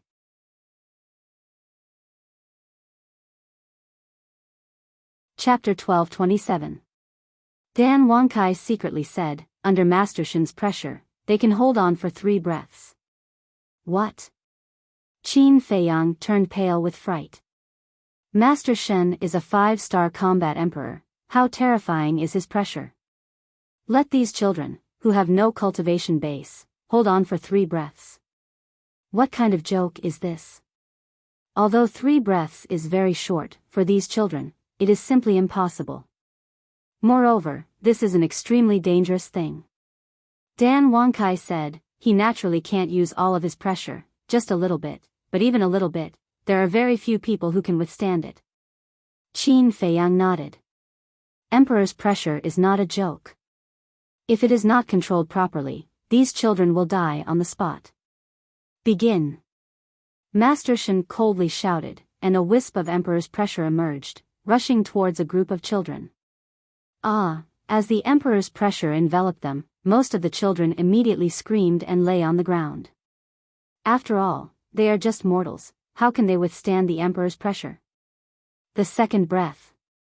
Almost all of them have fallen, only a dozen children are still tenaciously standing. But without exception, their bodies are trembling, and their pores are spurting blood, like a bloody person. What a powerful potential. Qin Feiyang glanced at the dozen children, his eyes full of shock. To be able to hold on for 2 breaths under the Emperor's pressure, although it is only a wisp of Emperor's pressure, it is enough to show that their talent is extraordinary.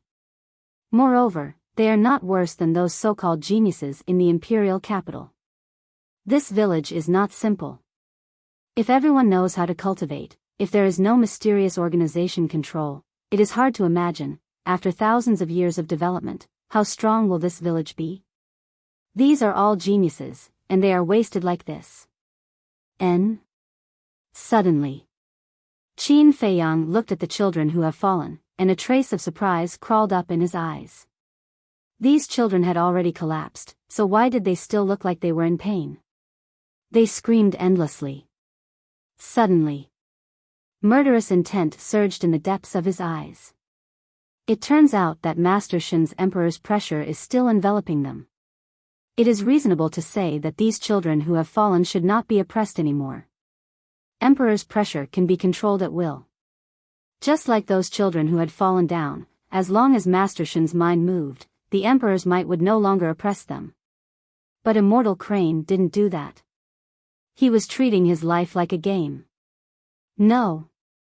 To be exact, Master Shen simply didn't take those children who failed the selection seriously. In his eyes, if he wasn't chosen, then he had no value. It didn't matter if he died. "Mother, father, I'm in so much pain, please help me." Some of the children helplessly reached out to their parents. Their parents were also anxious, but no one said a word, and no one stepped forward to help their children. This was all because of Master Shen. As long as Master Shen did not open his mouth, they would not dare to move. Suddenly, a particularly painful scream entered Qin Feiyang's ears. One of them was a 12-year-old boy who couldn't take it and exploded on the spot. Lu Hong could no longer sit still. Killing intent flashed in her eyes. Even if you're furious right now, you'd better hold it in. Qin Feiyang grabbed her and transmitted his voice. He was also very angry. But if he made a move now, he was afraid that he wouldn't be able to find Master Shen's lair. If he couldn't find Master Shen's lair, then this village would never be able to get rid of the control of that mysterious organization. They also couldn't stay here to protect everyone for a lifetime. Sooner or later, they would leave.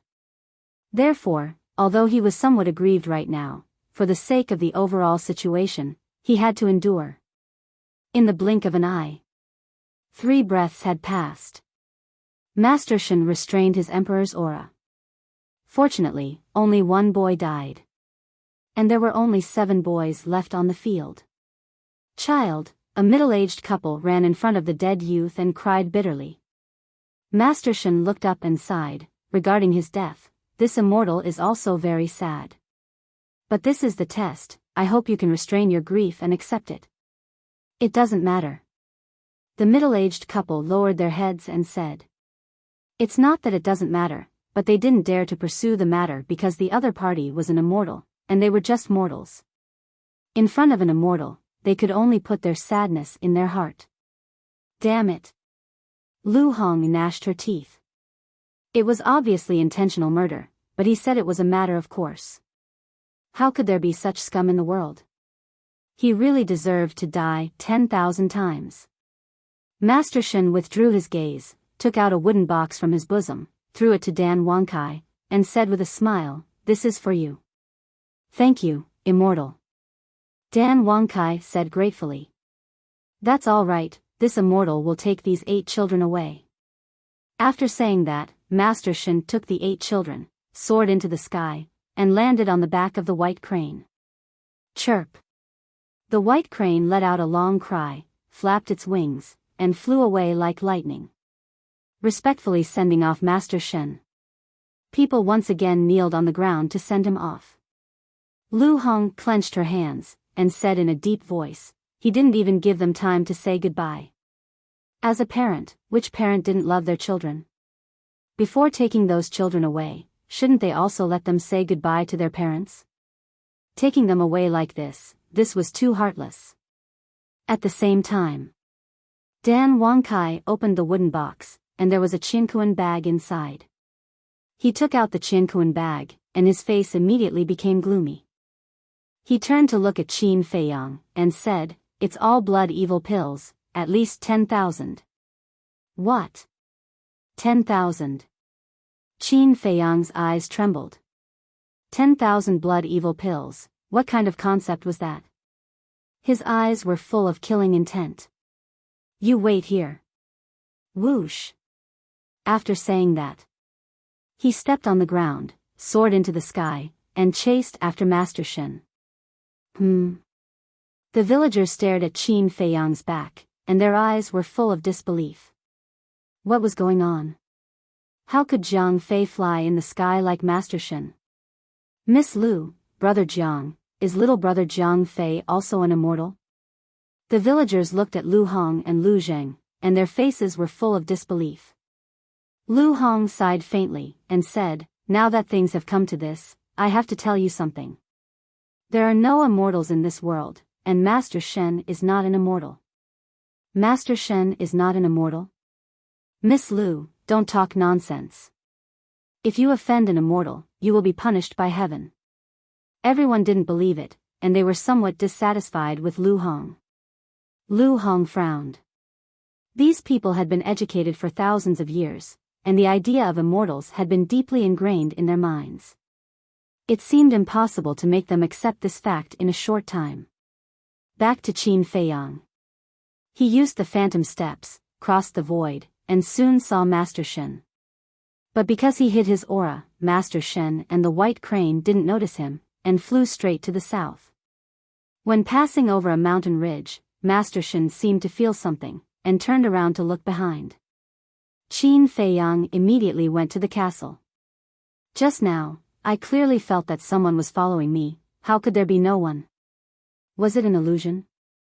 Glancing at the empty void, Master Shen frowned, but didn't pay too much attention to it, and continued to move forward. Qin Feiyang also didn't appear again, and drove the castle, following behind Master Shen. These people are two bastards. Wait until we find their nest. We will definitely teach them a lesson. Fatso stood beside Qin Feiyang, looking at Master Shen in the picture in front of them, and his eyes were full of killing intent. Qin Feiyang said, "It's not that we want to teach them a lesson, we want to catch all of them in one fell swoop, and leave no one alive." His cold voice was as bone-chilling as ice. On the back of the white crane, Wang Lin and the other 8 children were curiously overlooking the earth below. This was the first time in their lives that they were flying in the sky, and they were not mature mentally, so they felt that everything was very novel. Master Shen looked at them, and the corners of his mouth were pursed into a sneer. Suddenly, Wang Lin retracted her gaze, turned her head, and innocently looked at Master Shen, and asked, "Grandpa Immortal, what are we going to do after we go to the Immortal Sect?" The sneer on the corners of Master Shen's mouth suddenly disappeared, and he said with a kind smile, "After we go to the Immortal Sect, of course, we will practice immortal techniques." "Are immortal techniques very strong?" The other 7 children also looked at Master Shen curiously. Master Shen said with a smile, "Then Grandpa Immortal will ask you first, is Grandpa Immortal powerful?" "Super powerful," a teenager said with a smile. Master Shen said, "After we go to the Immortal Sect, as long as you are willing to work hard, you will be as powerful as Grandpa Immortal in the future." "Really?" the teenager asked excitedly. "Yes." Master Shen nodded. Seeing this, the small faces of the 8 children were full of yearning. "But after you go there, you have to be obedient. If you are not obedient, Grandpa Immortal will be angry." Master Shen said with a straight face. "We will be obedient." The 8 children raised their small hands, and said in unison. Master Shen smiled, but a trace of ridicule flashed in his eyes. "When you go to that place, whether you are obedient or not, it will not be up to you." In the castle, Fatso frowned and said, "Why didn't he use the portal?" "Yes. Previously, he rode the crane to show off. Now that he has finished showing off, why is he still riding the white crane? Could it be that their nest is not far from the village?" Wolf King was suspicious. "Can't you have some manners? You are always showing off, it is so unpleasant to hear." The double-winged snow eagle despised him. "Brother, did I say something wrong? He was just showing off in the first place. Otherwise, why would he not use the portal and insist on riding a crane here?" Wolf King said with disdain. "You know it in your heart, you don't have to say it out loud." The double-winged snow eagle rolled its eyes. Fatso said, "Fat Lord carefully calculated that their nest is not far from the village." "How did you calculate it?" Wolf King and the other beasts looked at him suspiciously. Fatso glanced at the beasts and said helplessly, "Of course I used my brain." "Do you still need to ask?" "You are hopeless." "Humph." Wolf King and the other beasts showed a look of disdain. The fatty said, "Don't doubt me. Just wait and see." However, before his voice died away, the white crane suddenly stopped. Master Shen waved his hand and took Wang Lin and the others off the back of the white crane. Then, a portal was opened. "Ah!" Fatso was stunned. "Huh, you are slapped in the face." Wolf King and the other beasts suddenly laughed. The fatty angrily glared at Master Shen and cursed in his heart, "This old fart, don't you think there is a limit to how pretentious you can be?"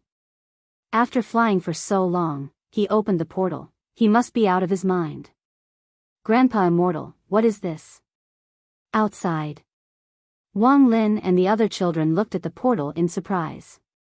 "You won't understand even if I tell you now. You will slowly understand in the future," Crane Immortal said. Then, he led the 8 people into the portal. The white crane also turned into the size of a palm and flew in. What should we do? Fatso looked at Qin Feiyang. Are you stupid? Don't you know that the castle can be moved now? Not to mention the portal, even if it is a portal, we can follow in secretly. Wolf King gave him a supercilious look. Yes. The castle changed too suddenly, I haven't adapted to it yet, please excuse me. Fatso rubbed his head and was quite embarrassed. Can you shut up? Qin Feiyang's head was about to explode. Along the way, he heard them quarreling here and there. Wasn't it annoying? Seeing that Qin Feiyang was annoyed, everyone finally stopped. Qin Feiyang drove the ancient castle into the teleportation gate. The next moment, an abyss canyon appeared in the picture. The canyon was more than 10 miles wide, and both sides extended to the end of the world. Clouds and mist rose inside, as if they had come to a sea of clouds. Master Shen was standing above the canyon at this moment, pointing to the abyss canyon below, and said to the 8 children with a smile, "Our gate of immortality is below the clouds and mist." Wow! What a big canyon!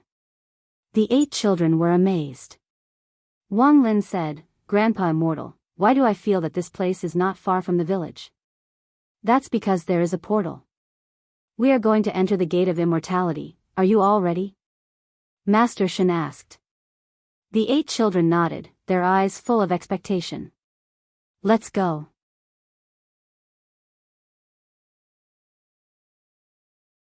Chapter 12:28.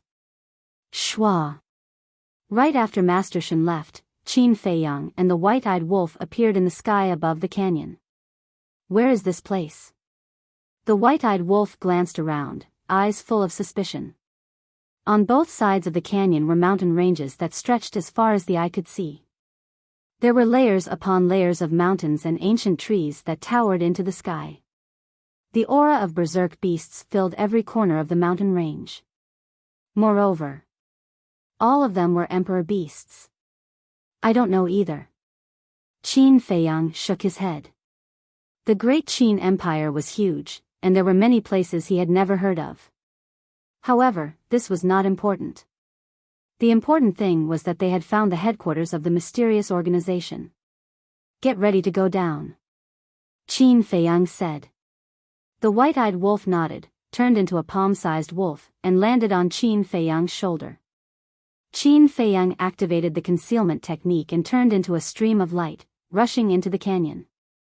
Clouds and mist lingered in the canyon, comparable to a fairyland. However, the air was filled with a cold current. Moreover, the deeper they went, the more terrifying the cold current was. A layer of frost had already appeared on Qin Feiyang's eyebrows and hair.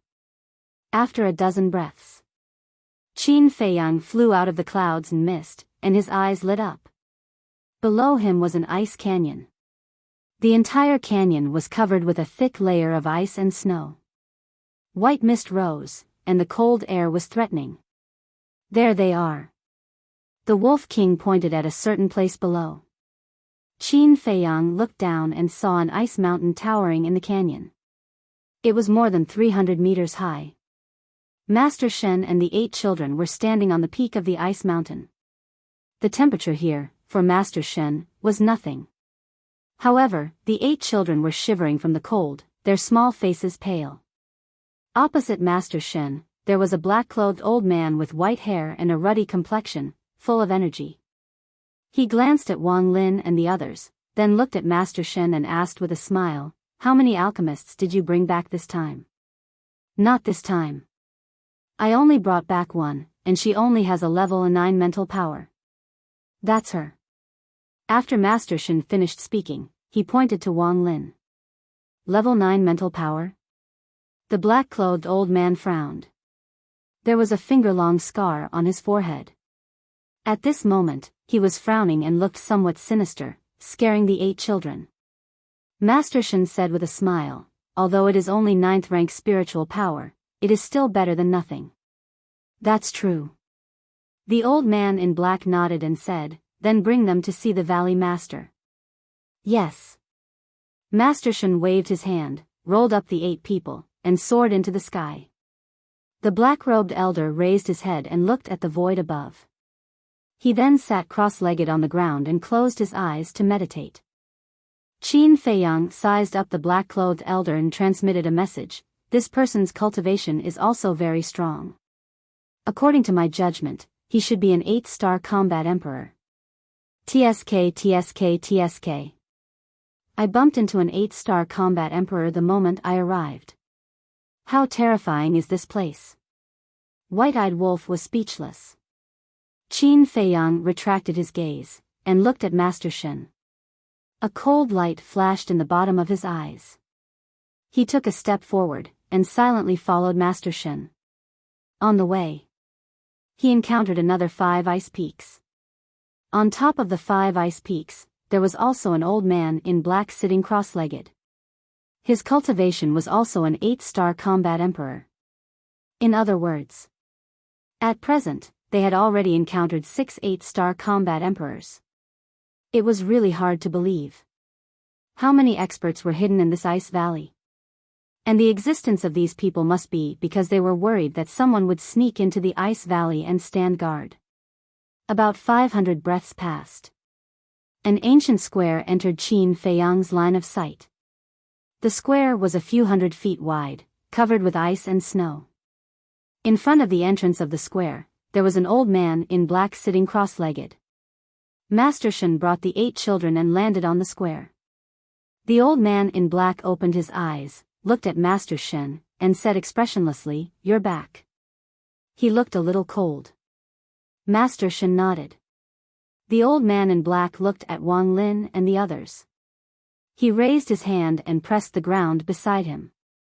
Kacha! The ice broke, and a stone brick caved in. Immediately after, the ground in the center of the square cracked, and then slowly moved to both sides. Soon after, a stone staircase appeared. The stone staircase was more than 4 meters wide, emitting an ancient aura, leading to the underground. "Go in," the old man in black said. "Thank you for your trouble." Master Shen cupped his hands and led Wang Lin and the others down the stone staircase. Qin Feiyang also hurriedly followed in. The stone staircase was very long.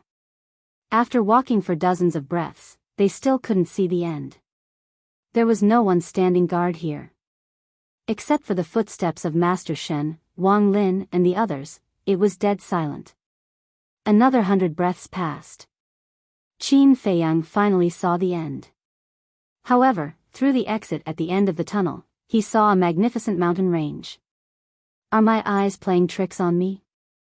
There was a trace of disbelief in his eyes. One must know. Now that they were deep underground, how could there be mountains and rivers under the ground? The exit was getting closer and closer. But the scenery outside didn't change at all. And as the distance got closer, the field of vision gradually widened, and they could see more and more things. There was earth, mountains, rivers, birds and beasts, and even the sun. What exactly is this place? A moment later, Qin Feiyang came to the exit and looked at the scene in front of him. His eyes were full of disbelief. This was spectacular. The mountains and rivers were boundless. The grass and trees were lush and green. The rivers were surging, and the beasts were roaring. This was simply a real world. Wolf King was also shocked by the scene in front of him. He never expected that there was such a mysterious underground world under the ice valley. Grandpa Immortal, is this the Immortal Gate? Master Shen and Wang Lin were standing next to Qin Feiyang at this moment, but they didn't notice it at all. Glancing at the vast mountain in front of them, Wang Lin and the others were full of surprise. Yes. This is our Immortal Gate. Master Shen nodded. Amazing. It was freezing outside just now, but there is no ice and snow here. A teenager was amazed. Master Shen smiled and took the 8 people to the sky and flew toward the depths of the mountain. Qin Feiyang quickly followed. Along the way, they encountered a lot of beasts, and the lowest was a holy beast. Emperor beasts could be seen everywhere. This place is even more terrible than the inland sea of Qinghai. Wolf King transmitted his voice, and his eyes were extremely solemn.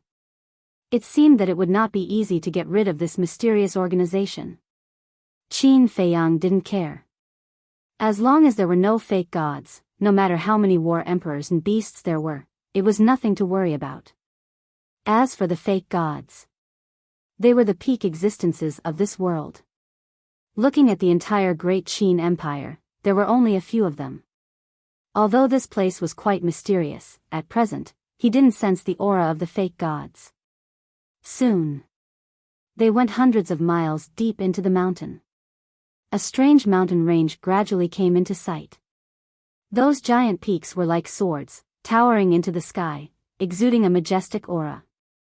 The mountain ridges were like giant dragons, with a majestic aura that stretched for millions of miles. As soon as they arrived here, Qin Feiyang immediately sensed a powerful emperor aura. He looked at them one by one and saw that those giant peaks and mountain ranges had countless large and small cave residences. But the difference was, the aura emitted from the cave residences of the giant peaks were all war emperors. And in those mountain residences, there were strong and weak auras. War king, war emperor, war master, war saint, etc. In other words, the lowest cultivation level of the people here was the war king. Warriors, martial masters, they couldn't be found at all. However, among these auras, he could sense a bloody aura that he hated. This bloody aura came from the blood demon pill. There was no suspense. These people were all taking the blood demon pill. How many people here are from Wang Xiaojie's village? Wolf King muttered. The village has existed for thousands of years. I estimate that more than half of the people here are from that village. Qin Feiyang transmitted his voice. Wolf King suddenly frowned and said to himself, "Have you noticed that there's something unusual about that village?" "What do you mean?" Qin Feiyang was puzzled. Wolf King said, "Don't you think so? Almost all the children in that village are cultivation geniuses. So that's what you're talking about." Qin Feiyang smiled and transmitted his voice. "Actually, I also noticed it. I think there must be some reason behind it. Could it be related to the ancestral tomb?" Wolf King thought for a moment and said in surprise, "Ancestral tomb?" Qin Feiyang was stunned. "Don't say, it's really possible. We're almost there." At this time, Master Shen's voice sounded. Qin Feiyang raised his head and looked at Master Shen. He saw Master Shen leading Wang Lin and the other 8 people toward a particularly majestic giant peak. That giant peak was more than 10,000 feet high, towering into the sky. On the top of that mountain, clouds and mist were lingering and white cranes were flying. At first glance, it really looked like a fairyland. Qin Feiyang followed Master Shen and flew to the top of the mountain. The top of the mountain was flat as if it was cut by a giant axe. In the center of the mountain, there was a huge palace. The palace covered an area of more than 10,000 feet. It was dark all over, and every brick and tile exuded an ancient aura. Swish! Master Shen led Wang Lin and the other 8 people and landed on the square in front of the palace. There was no one in the square. The sound of a pin dropping could be heard. The ground was covered with black stone bricks, and there were traces of time everywhere. "Greetings, Valley Master." Master Shen knelt on one knee, looking at the closed palace door with a respectful look. Seeing Wang Lin and the other 8 people curiously looking at the palace, Master Shen raised his eyebrows and whispered, "You guys also kneel down." "Yes." The 8 people responded and also knelt on the ground to kowtow. Boom! The door slowly opened. A powerful aura gushed out from the door and oppressed Master Shen and the other 8 people. Master Shen's eyes trembled and his expression became more respectful. This aura was actually not deliberately released for the sake of intimidating Master Shen and Wang Lin's group of 8. It was naturally released. It was precisely because of this that Qin Feiyang was able to sense a bloody aura of hatred within this aura. Obviously. The owner of this aura was also taking the blood evil pill. 9-star combat emperor, Qin Feiyang muttered to himself, crossed his arms in front of his chest, and coldly looked at the palace door. The Valley Master should be the owner of this place. He was looking forward to finding out who this so-called Valley Master was. Bring them in. Suddenly, a loud voice came out from the palace, somewhat deafening. Yes. Master Shen respectfully responded, got up, and led Wang Lin and the other 8 people toward the palace door.